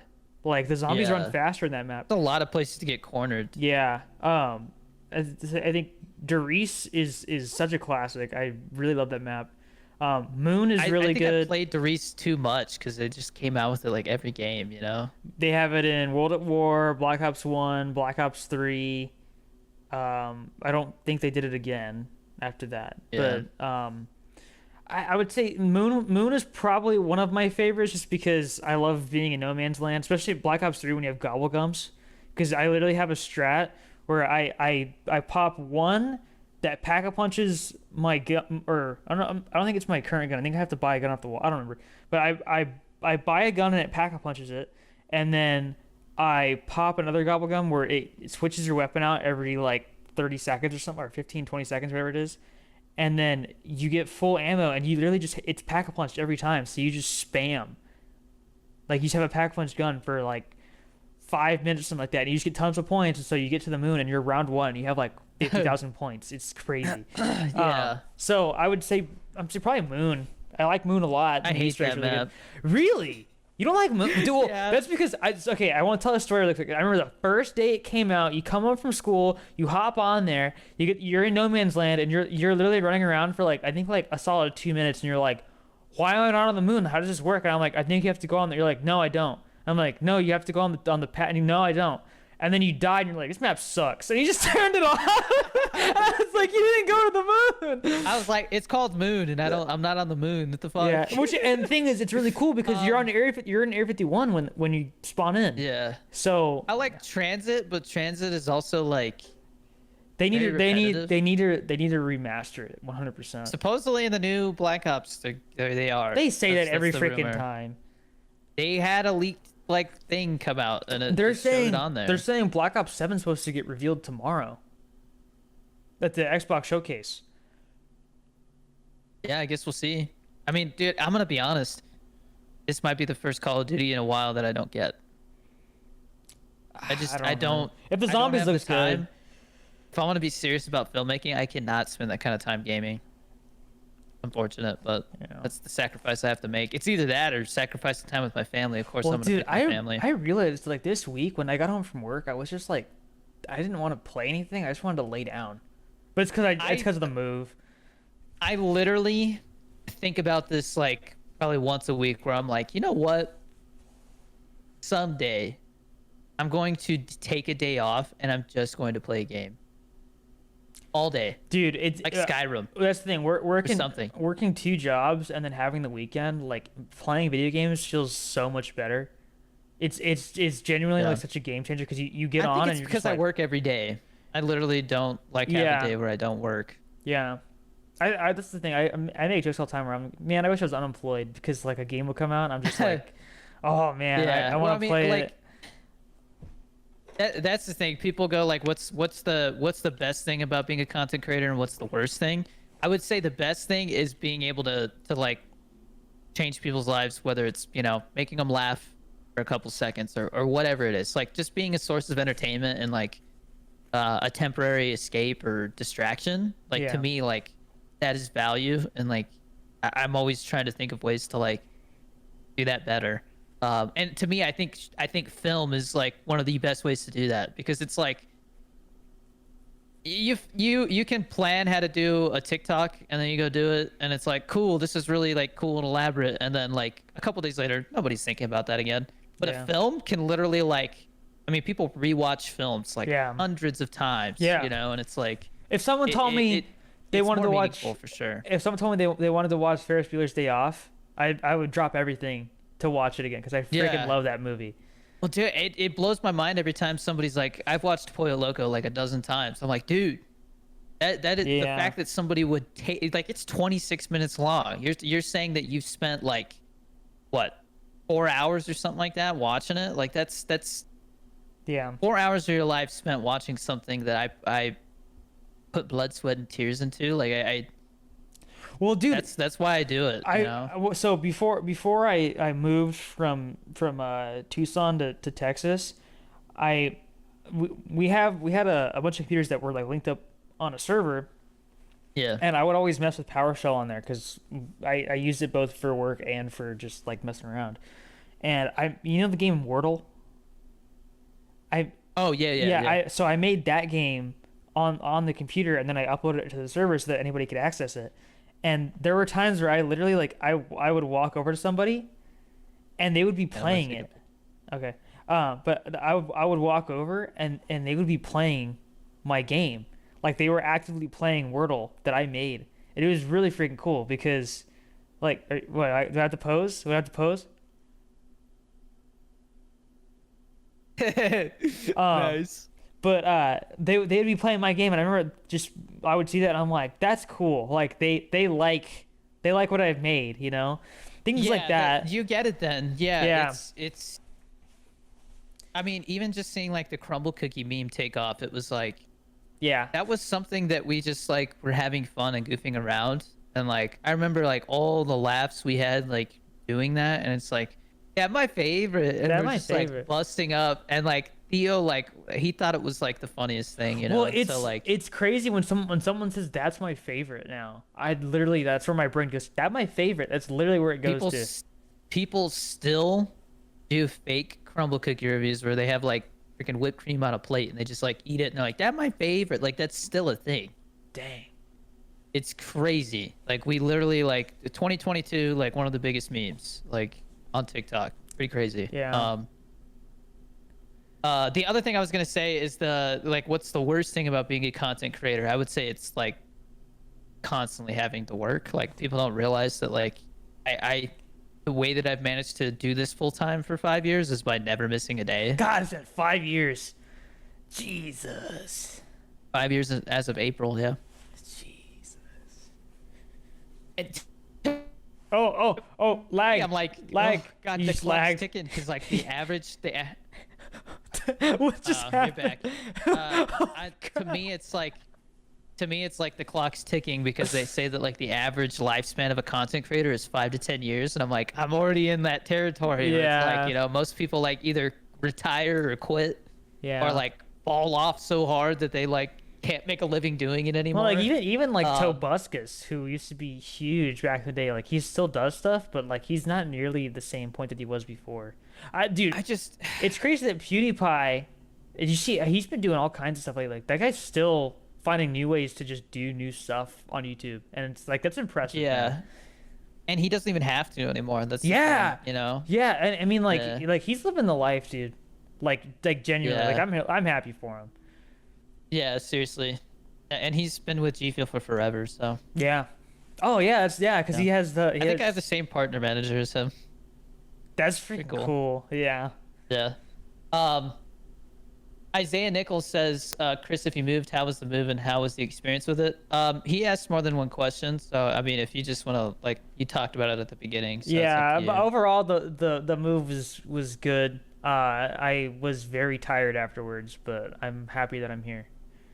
I think I always underestimate how tired you are after driving for that long. Like, it legitimately takes it out of you. Dude, I literally like I we after we got everything moved up, I think I went over to get something. I don't remember if we actually went back, but bottom line is I set up my bed and I still like 3 hours before dinner, and I like laid there for a second thinking like, oh, I'm gonna just take like a half hour nap and then I'm gonna start doing stuff again, like I'm gonna start unpacking. I wake up after half an hour, and then I was like, 20 more minutes. 20 more minutes. Yeah. And then soon enough, it was like 5 o'clock, and I'm like, oh crap, I gotta get up. It's like I gotta go eat dinner. Yeah. Um, okay, and then Isaiah asks, by the way, Isaiah, thanks for being a tier 6 member. He says, Derek, if you could co-direct with anyone in the industry, who would it be? You know, after watching the Phoenician Scheme last night and realizing how consistent Wes Anderson is with his style and like color palette and like the way that his set design is and stuff like that, like his production design is so unique. I think him. Mm. And like the reason why I say like him is because I feel like as a co-director, like you, I mean, in that instance, obviously I'm learning more than I'm giving to him, but I think that when you co-direct with somebody, you like learn, you both learn and teach each other things that you know, Yeah. like you both have learned. You pass knowledge to each other, I think and I think I could learn so much from that guy. yeah, I think the biggest Just thing camera from, movements alone, you know. from the biggest thing for to me that I would like if I was to even work with someone like that, and like not necessarily indirecting, but like anything art related, right? If they have a very unique style, I think you would learn, okay, how do I create my own style? Because you could see, okay, these are the things that make him stand out. So I should try Yeah, and figure out how to create my own style that uses those kinds of like specific details where it's like, oh hey, like it's like camera yeah. movement or color correction or lighting or things like that. So Yeah, I think I've definitely been developing a writing style because people tell me that like I have a certain way of doing things. uh-huh. Because I very much write with like the reader in mind instead of like myself and like you know, oh, like I want the camera movement to be like this. I don't even mention cameras. Some people like to mention cameras in their script. I don't. I think it takes it out of it takes you out of it. Um, I focus on really trying to make it easy to read so that you could, because that's the hardest part of being a writer is getting people to read your script. And so if it's a hard script to read, like they're either gonna skim through it or they're just gonna like, this is not, yeah, I'm not gonna read this, you know. And it's like you failed because you know, the whole point is to get somebody to read it and like keep turning the pages. Um, but the when it comes to style as a filmmaker, I think Pollo Loco, you saw me take some like stylistic risks. Um, I definitely like using voiceover as a narrative tool, but I think a lot of people over rely on it. And so that's always been something that like I try to write a fine line there. I really like montages. If like I've had people read always ready and they're like, um, if you're confident about it, there's no issue. But like you know, there is a lot of montages, and I'm like, yeah, but if you pay attention, like every montage is different in some way, you know, I which I just think is important, or else it feels repetitive. I just realized there was a movie that I watched that I forgot I watched like last week. So I have a recommendation this week for like where it's actually a Nice, movie. I forgot. nice. But yeah, anyways, like I don't know how we got onto that. I guess it was about the code directing thing. But yeah, I think Wes Anderson, after watching the Phoenician Scheme last night, I'm like, he definitely has such a particular way of doing things. I would love to learn how he does certain things. His opening credits were like literally just like a overhead ceiling shot of like uh Benicio del Toro in a bathtub while like his like servants are like walking around doing things. It was really cool. God, I love Um, baths. Anyways, Tyler Moen says, if you were to be a head game maker for the Hunger Games, what kind of arena would you make? oh Jesus Christ. I think I like I'm a swimmer, and I think like if you can't swim, like you should know how to swim. Uh, you just are you frozen? I thought you No. were frozen. No. I think my game would have to involve swimming. It'd be like water polo, but like some death aspect to it. Dude, well, Infinite Mr. Beast video where like it's just constantly new rooms and it's just people slowly getting dropped off. Like there'd be a point where it's like, all right, you guys have to survive this room for the next 7 days. It's like, oh no. Jesus And Christ. you're like, all right, here's the game. Everybody's in this little room, and the kicker, there's no bathroom. There's no toilet. No. There's a Let me bathroom. out. There's a bathroom, but It's a pile of turds. dude, actually, can I tell you? So I forgot who told me this. Someone told me that How did flies get in here? I don't remember who told me this, but someone told me that when they were in high school, they all had the stupid idea to take a dump, like everyone take a dump in the same toilet, and so That was me. I told you that story. that was you. Yeah, Okay. I was in. We were at a band competition, and I was at a band competition, and it was like one of the rival schools, and like the drum line was like, everybody take a shit in this one toilet and don't flush it. Leave it for them. And I'm like, that is, and it smelled so bad in there. Well, And, didn't you say like it started to overflow out of the toilet? Like, Yes. it's And- so and, like, gross. At a certain point, you're somebody- hovering, dude. Somebody flushed it, and they were like really pissed. But they were like, "Yo, you get in there," and I'm like, "No, I'm not doing that." Well, dude, I That's think disgusting. the part that's You so guys are gross foul. is it's like you start having like you know, like the Grand Canyon has different layers with like different colors. It's like Oh that's God! Well, dude, it's like the thing is like as soon as the shit like breaches the water, it it smells smells so bad. It's so bad. Oh God. Anyways. Jeez, how did we? I Oh, because the answered your Hunger question, Games, yeah. Tyler. Dude, that would Yeah. be so awful. And Anyways, Tyler is our biggest supporter. He's been a tier 7 producer for like a year now. the So, goat. Shout out to you. Yeah. Shout out to you, Tyler. You're a homie. You're a real one. Super Dude 01 says, what game franchise would you want back? Like Twisted Metal, for example. Yeah, I mean, it's not necessarily a franchise, but there's a game called Lord of the Rings: The Third Age. It was literally my favorite like Game Boy game. I would love to see like a new version of that. Oh man, a franchise. Well, I mean, It's a Bioshock, strategy game. because they haven't Bioshock's they a haven't good had a Bioshock game since I was in like 5th grade. Like, There's been rumors for a while of another dude, one. there's been so many. There's supposed to be a Bioshock 3. The thing is, Bioshock Infinite had. I wouldn't be surprised because there's a TV show being made. So I heard that. I heard there's a Gears of Netflix is War doing it, show as well. But yeah, Bioshock Infinite was supposed to be this huge open world game, and then they ended up like changing a lot because the scope was too big. So I think Yeah. that'd probably be it. I think with the technology they have now, they could probably do a lot better. But God, Bioshock Infinite was just I loved the setting of it. I really wish there was just more to that game. I freaking love that game though. yeah, I'm going Lord of the Rings: The Third Age, and it sounds like you're going Bioshock. I almost said Turok, but I know they made a new Turok, and it wasn't like a success. Like not like 10 years ago. Thank you for your question, Super Dude. Testy asks, what are your thoughts on the Kingsman movies? I love the first one. Absolutely love the first one. Second one was a letdown, but still solid. And then the King's Man is like one of the most unfortunate situations ever, where it's like that movie was so good, but because it came out during the pandemic, nobody watched it. Yeah, I loved that movie. And Which that is weird because you would feel like if it came out during the pandemic, more more people people would would watch watch it. it. But Yeah. Well, because I think yeah, it was probably one of those movies that came out in theaters only, and so that's why I think the nobody watched title was it. confusing too.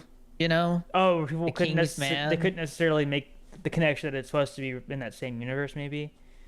Yeah, it was like too on the nose, and like the second one disappointed a lot of people. So it was like I don't know. Well, They is should it have called it like the Kingsman something. You is know? the second one where Elton John, like, is Yeah, it? yeah.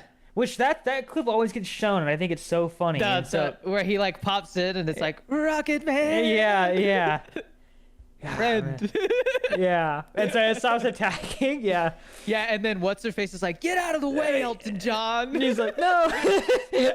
Yeah, he's just like with his stupid outfit. Yeah, that I like. Yeah, that cracks me up because of the needle drop. Rocket Man. Well, and dude, a random thing, but for some reason it reminded me of it. Sometimes I'll see clips of like Austin Powers, and I'm like, I don't remember that from that movie, and it's like, there are so many different like little jokes that those movies had that I like. Yeah. I have to go back and rewatch them because they're so funny. I love it when he's like in that little hallway and he's like Yeah. Well, trying to turn it around, but he's like not moving at all. so I heard this is once again like barely related, but Spaceballs. Did you know that one of the things that was required in order for them to be allowed to make that movie was that they couldn't sell merch, which is why they have that joke. Really? Yeah, that's why they have that joke in the movie where they're like, "Oh, go buy the like a T-shirt or whatever, like go buy the merchandise or blah blah blah." Like they have a running joke in there about that. It's because they weren't allowed to sell merch, so they couldn't That's make funny. official merchandise. That's yeah. Yeah, that's funny. Yeah. Did you see that what is it Wayne's World? Oh, I love Wayne's World. Yeah. He's like, We don't do take product sponsor. He placement." like And then holds I was up like, Pizza Hut.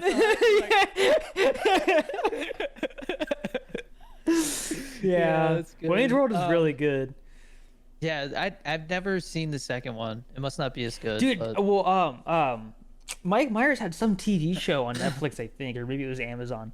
Yeah, and he seemed really passionate about it when I saw an interview. He said like one of the characters was like his favorite character he's ever done. So I might go check it out eventually. I but did watched you- it. It was supposed to be like about like a conspiracy is what it was. Yeah, And it was like funny, but it was like very like like had Mike. its moments. Yeah, I mean, it was very Mike Myers humor where it was like, okay, like that's, come on, you've been making that joke for the past like Yeah. 30 years, like, but Yeah, yeah, Did you see the thing that just came out about him?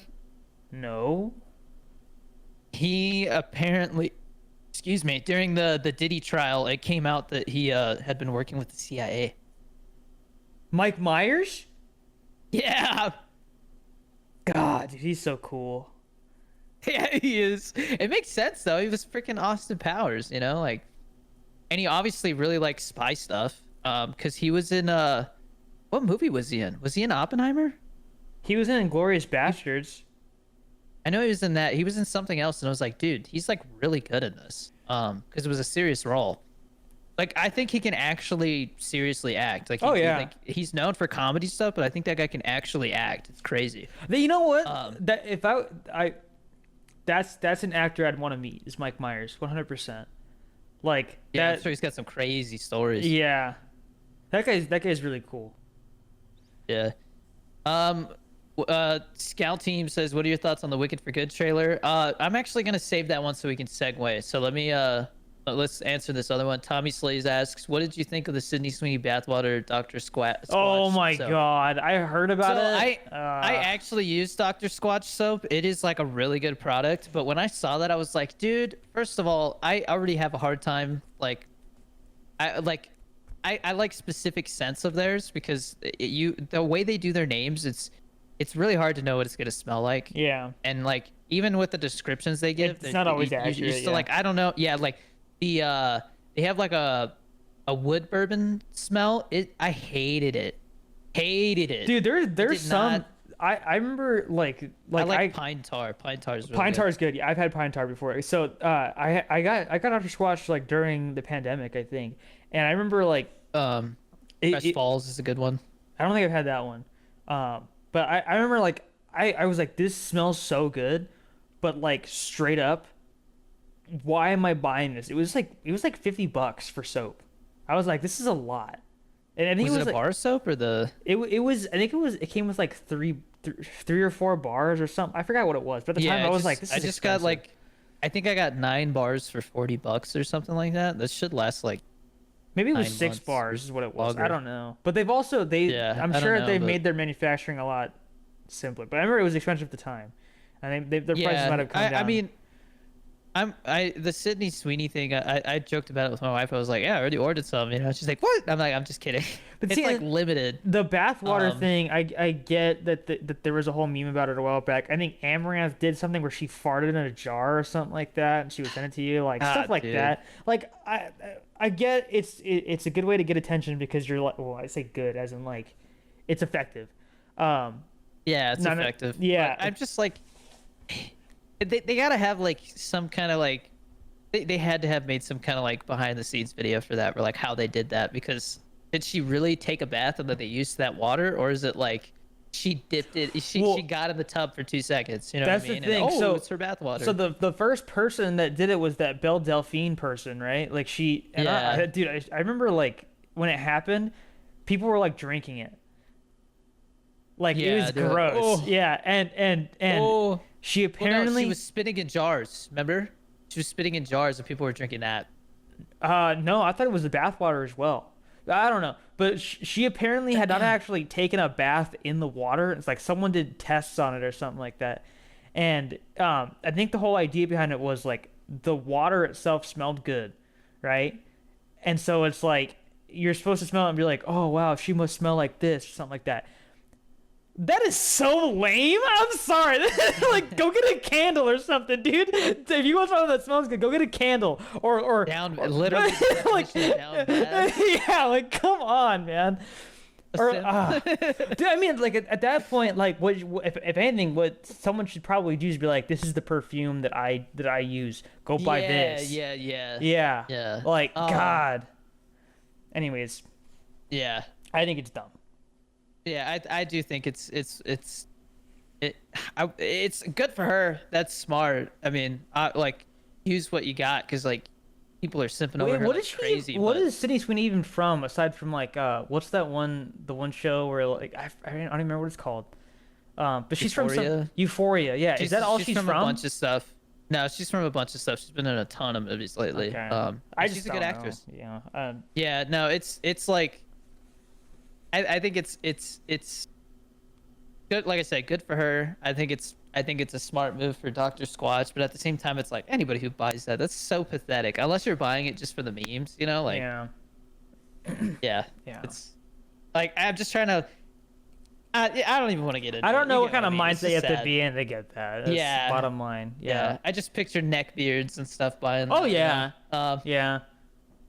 So, Scout Team Pants asks, what are your thoughts on the Wicked for Good trailer? We are going to segue into. By the way, thank you for all your questions, guys. Those were great. So, we're going to move into movie talk. So, we'll talk about trailers first. So, we watched the Wicked for Good trailer, and yeah, it's Wicked Part 2. I don't really have anything else to say about I it. haven't It's, seen the first one, so I really I don't I have think an the opinion. production design, I think the magic of it and everything is really cool. I liked Wicked. I didn't love it, but I was like, yeah, it's like, you know, the music was really good and stuff like that. This looks like it's more about like Wizard of Oz kind of stuff. So I'll watch it. We'll definitely watch it, but I'm not like stoked for it or anything like that. Yeah. I feel like it's just gonna be a lot of like more of the same, you know. Yeah. I'm curious to see if it does any better, because like I've noticed that a lot of movies like Part 2, unless it's like Harry Potter or Hunger Games, like Part 2 does not do as good as Part 1. Like It Chapter 2 didn't do as good as 1, like nowhere near as good. Except if you're in China. That one Yeah, I mean animated Endgame was Chinese huge, movie. but Yeah. Well, yeah, but yeah. anyways, yeah, it's more Wicked and cool. I mean, I think the color scheme, the color palette of it and stuff is unique. But Yeah. I do want to talk about Yeah. Frankenstein because yeah, we holy watched the trailer for crap. Frankenstein, and it looks phenomenal. Dude, Guillermo like- del Toro, nobody's done a Frankenstein movie that was like that.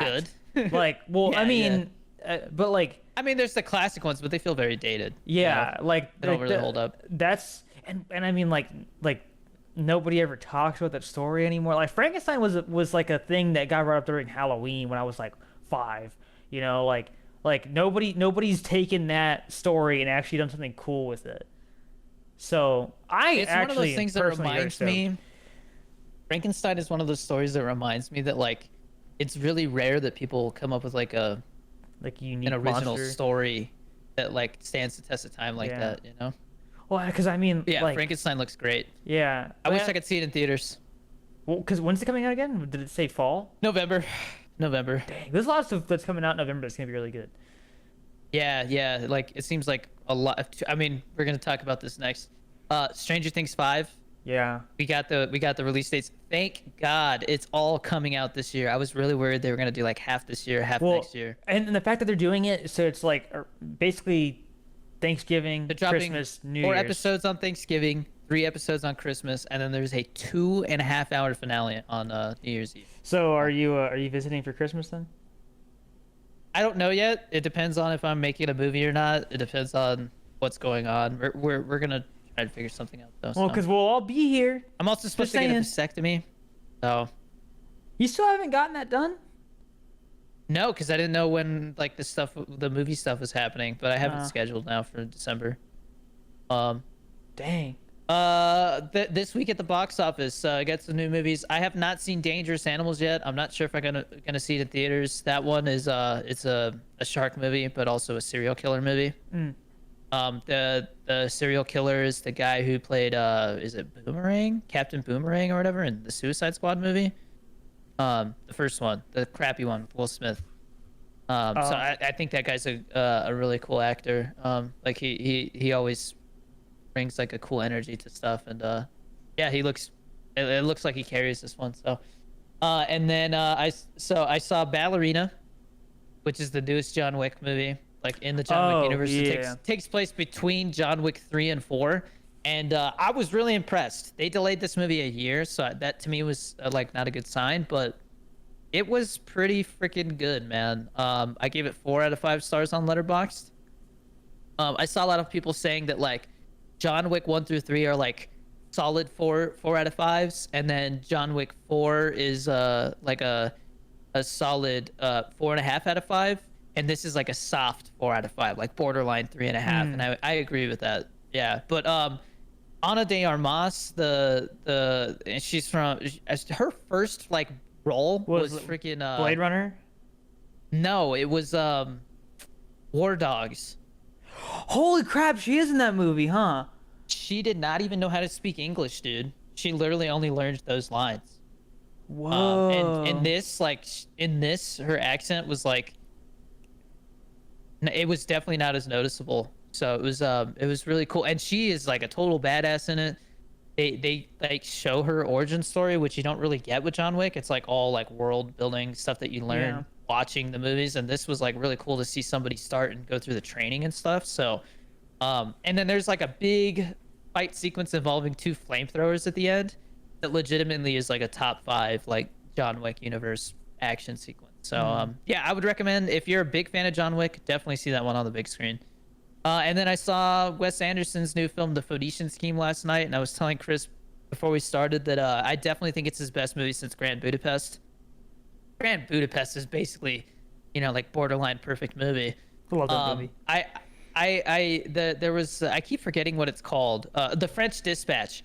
My wife and I tried to watch that, and it's like different stories all put together into one. An anthology. Like almost, yeah, but they're connected. So it was like there was a lot of black and white stuff, and there was a lot of nudity and things like that, where it was just like, that's just not into this, man. It just wasn't like a good story. At least it wasn't like a very engaging story. And then like the style of it just was like very artsy, like borderline pretentious. So we didn't finish that one. And it sucks because I bought that one on Fandango or whatever it is, and like never finished it. And then Asteroid City, I finished. Bobby didn't because she was like, I just don't care where the story's going. And it's got that same kind of Wes Anderson quirkiness, but like it just doesn't feel very focused. Well, didn't he You make know, it feels all Isle over of the Dogs? place. Yeah, and I still haven't seen that, but I heard it's really good. It came out when I was still working at the movie theater. Yeah, That that's looks the good. animated one. Yeah. I that was good. and I heard Fantastic Mr. Fox is good too. That yeah, I've heard that Um, as well. That came out when I was like a little kid. yeah, I've seen Moonrise Kingdom. I really like that one. Um, he's got a couple other ones that I haven't seen, but yeah, no, he's a very talented filmmaker. I just think with the two films before this, he was I don't know, maybe like a little too. It was like I don't want to say shit don't stink, but it's just like I could do whatever I want. People are gonna love it, and people didn't. So this felt more like he was trying to go back to his roots, and the story's way better and like actually feels focused and like all right, Discord forced an update again, so I'm just gonna have to start checking that before we record from now on. My bad. What was I talking about? Wes Anderson. Anyways, the Phoenician Scheme. I think if you're a diehard Wes Anderson fan, you should definitely watch it. If you're a casual viewer, I think it's straightforward enough that you'll get some enjoyment out of it. There was like one particular plotline aspect of it that kind of took me out of it a little bit, because it was like black and white and like very symbolic, but it made sense. It wasn't like too wild. Benicio del Toro, fantastic as always. He carried. Michael Cera is hilarious in this movie, dude. Hilarious. He has this accent where he's like, Well, he doesn't really act much anymore, does he? I don't think I've seen him in he anything. it might be my favorite role of his. Well, because It was hilarious. he was in Superbad, right? Yeah. Yeah. So that's because I think that's probably where he started. And a lot of people get He slaps Rihanna he slaps Rihanna's ass, and this is the end, and then she like slaps the shit out of him. Remember, he's like doing cocaine. I didn't know he was in that movie. It's Yeah, been a while since yeah. I've watched it though. That's yeah. Yeah. Right when the world ends, like it starts ending, like that like earthquake happens and the ground splits open, and a street light impales him. That movie's so He's like, crazy, man. "Oh!" Well, He's like, oh, that's not good. is it Channing Tatum is in like a gimp suit? Like I call him Channing Tate Young. And then like he takes his mask off. What's up, guys? And he's like, I love him. I love this. Is yeah, that's a good one. Oh, I need to rewatch that. well, because they're like Yeah. going through all the stuff that they have. And it's like mostly alcohol. They have like four Yeah, bottles he's of like- water, and that's it. Yeah. Oh, Milky Way. Like zooms in. Oh man. You remember like Jonah Hill's like he like passes out and they're like maybe he's having like he's diabetic, maybe he's having like a low blood sugar, and he's like hurry, get the Milky Way, and he's like baby bird him, and then he's like oh no, you saw this, look, baby, you know, give it to him, and he's like spitting it into his mouth. So ridiculous. Well, because Oh, man. and then is it Danny McBride? Is that he's Yeah, I posted on my story because there's that one scene where like he like they've been saving all the food, like rationing it, and then like he wakes up like drunk, like after being passed out in the tub all day, and like just makes all the food, makes this giant breakfast, and he's like wasting the water, he's like throwing it on himself and stuff, and then he's sitting there eating it, and they're like, bro, he ate all the food, you know, and then all of a sudden this guy like pries a board off the door and he's like, oh, like it's fucking crazy, you guys, like, yeah, please let me in, and he's like,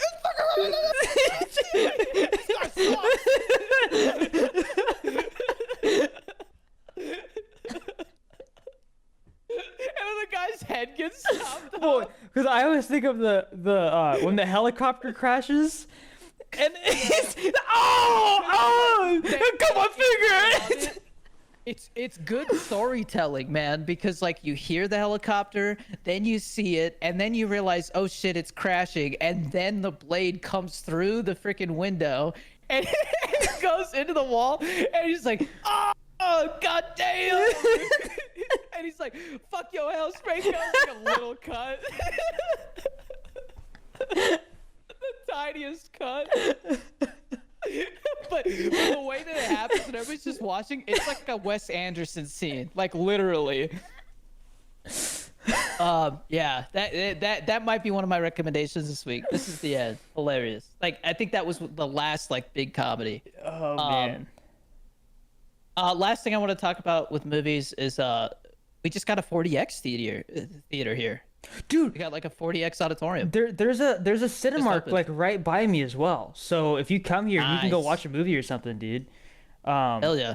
Yeah, so that'd be awesome. So well, you know what? Let's talk about this popcorn bucket thing first before we talk about gaming, since we're already on that topic. Yeah. So there's ever since the Dune popcorn bucket, it's been like the latest thing that movie theaters have been really pushing hard Yeah. is popcorn buckets.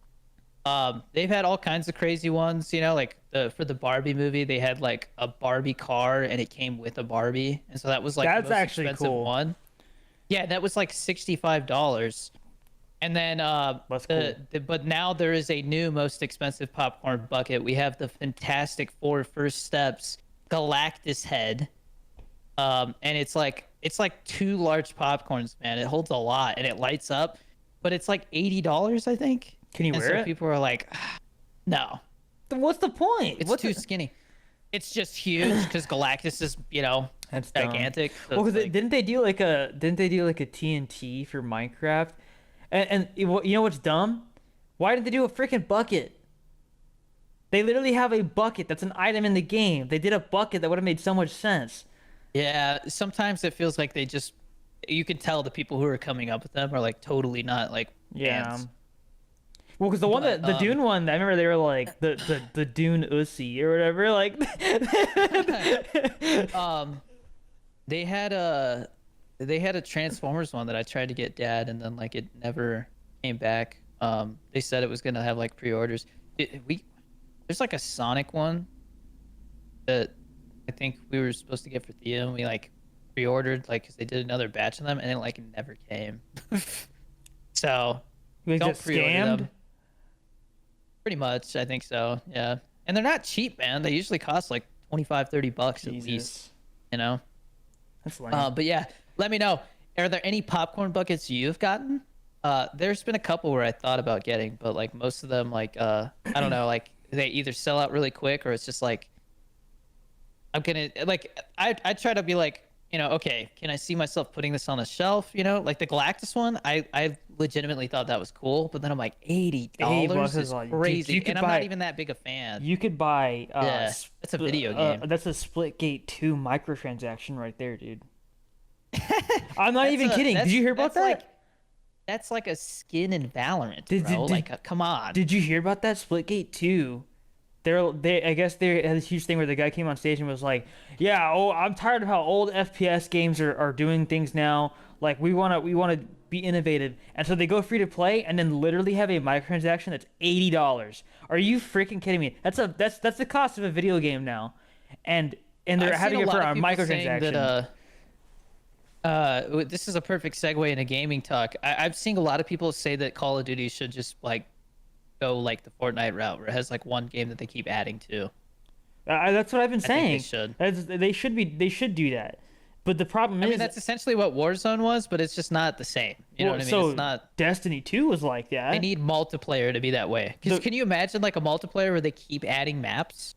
or just keep adding zombies. maps. And dude, Yeah. dude. So okay. The problem is, I mentioned Destiny 2 did that. You know what Destiny 2 actually did? They actually might be getting sued for this.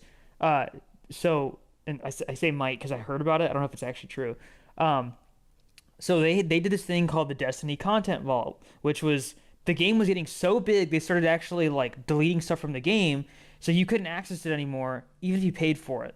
So I paid for Destiny 2 when it first came out, and the main campaign, the Red War, was a thing that you could go back and play, and like that was how Destiny 2 started. That was how you got into the game, right? Yeah.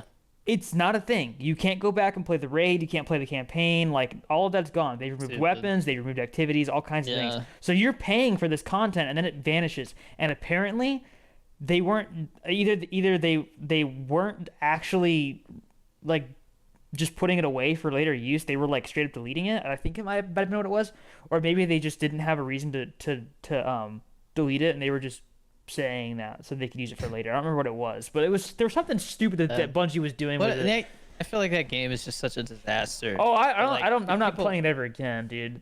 Yeah. But that's the thing is like it's one of those like love-hate relationships. It's like Like Tarkov. a girlfriend that you keep getting back with. Well, and see, but if Call of Duty did it right, and I think they could because they tend to reuse a lot of assets. If Call of Duty did it right, then yeah, I don't think it'd be a problem. I mean, dude, could you imagine? Could you imagine if dude, if it felt like the stuff I grinded for was actually going to be like meaningful for longer than a year? Yeah. Well, and also, I mean, they do the thing where they let you download content. Like, say for example, you don't want the campaign, or say you don't want zombies or whatever, right? You don't have to download that. But if you want a terabyte worth of Call of Duty on your freaking PC, you can have that if you want. But I would totally pay like $20-$30 for like a good campaign. Yeah. Well, and you know, because it's like a movie that you can play, and it's longer than a movie. It's like 6 to 8 hours or whatever. Like, as long as it's an actual campaign. And there's replay value. Yeah. And there's replay value, and there's Easter eggs. Well, and see, Black Ops 6 did it. Collect. Black Ops 6 did it really well because they let you actually get skins that you could use in multiplayer and zombies when you completed certain things. The ending of that one was so disappointing. That's the only problem that I have with the campaign is just that like the story itself wasn't amazing. Up until then, it was really good. I liked the. It was a very fun campaign though. The espionage stuff was pretty cool. Yeah. Well, I mean, there's like right at the beginning when you're on top of that, like I think it's like a church, and you like assassinate somebody. Like that's so freaking cool, man. I mean, Black Ops 2 is really badass, but I really do think my favorite. Treyarch campaign is the first Black Ops. It feels so unique. I went back and played Black Ops 2 though, and like towards the end it's kind of but like it's a fun. They have a really hard. I feel like Treyarch has a really hard time with endings. Yeah. Well, Black Ops 1 has a pretty good ending. Black Ops has a great ending. Yeah. Because there's that twist. The numbers base it.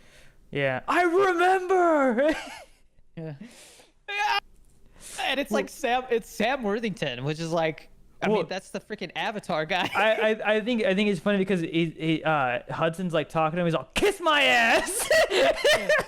Yeah, have you seen where people use that? They use that sound to make videos where it's like them tied up, and it's like when my wife wants me to do the dishes, and he's like, "Kiss my ass."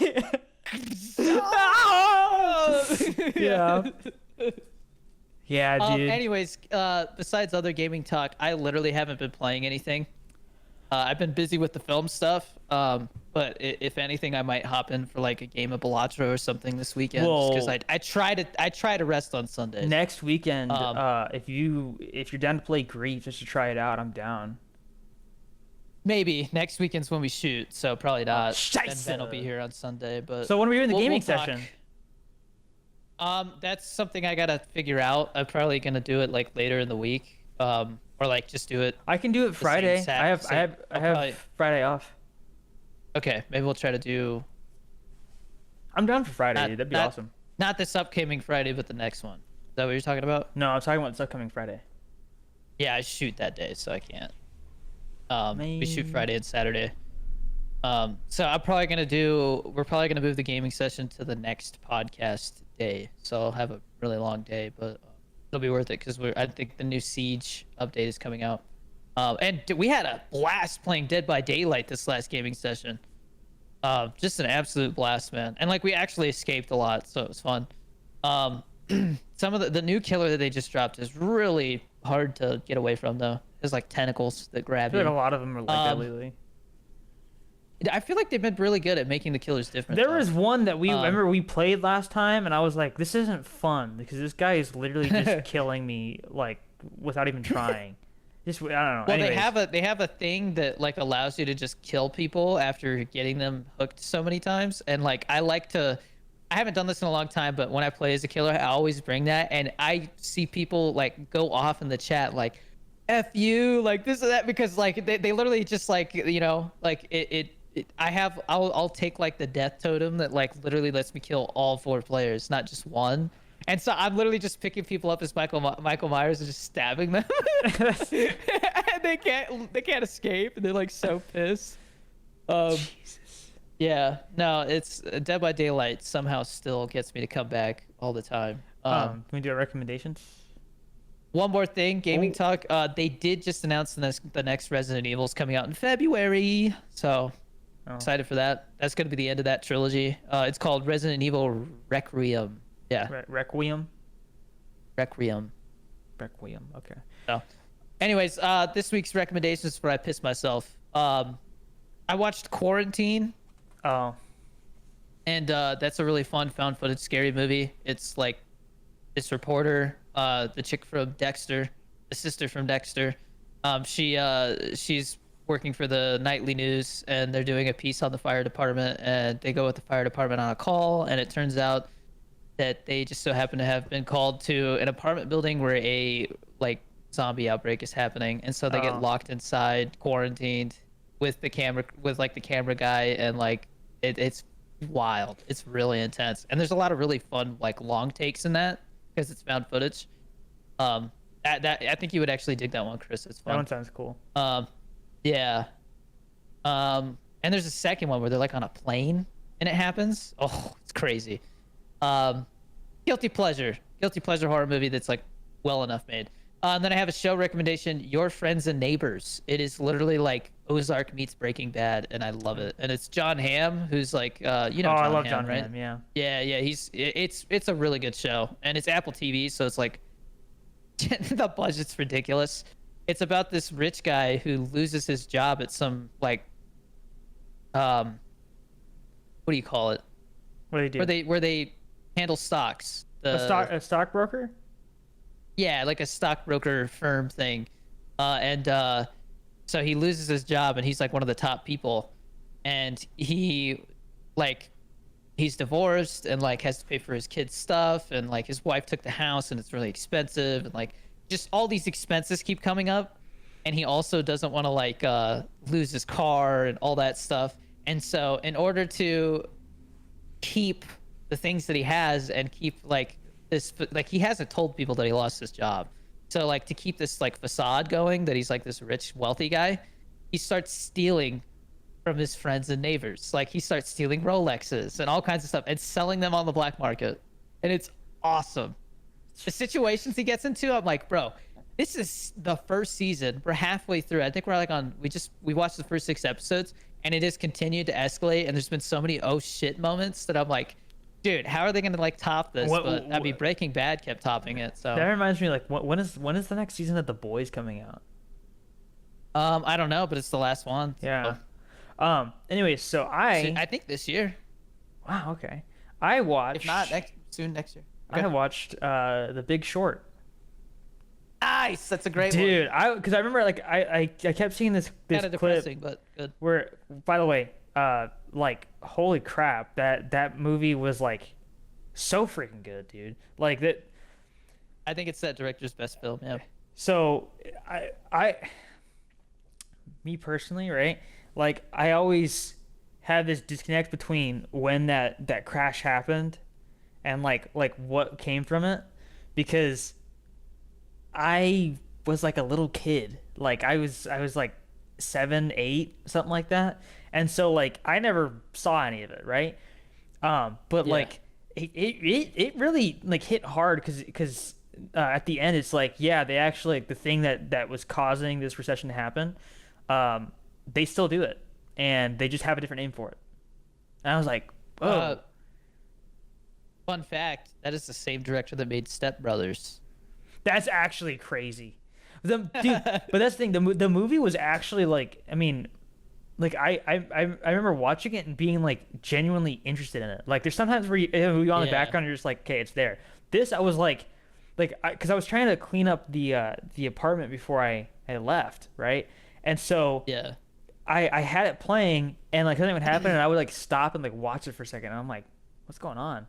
And like That's like a meme right now where it's like, I'm just gonna put a movie on while I clean, and then they're just like standing there with the broom watching like yeah. the fight from Star Wars Episode 3. Yeah. Well, and I mean, like you brought up narration, which is why I thought of it, because it's narration that like is seamless, like it's Yeah, you would be surprised how hard it is to do yeah like successful narration of a film, and like people argue like, oh, like it's relied on too much, or like there wasn't enough in the second half, like it doesn't use it as much, so it feels inconsistent. And Yeah. like The Big Short is seamless, like you said. If you like that, you should check out Vice.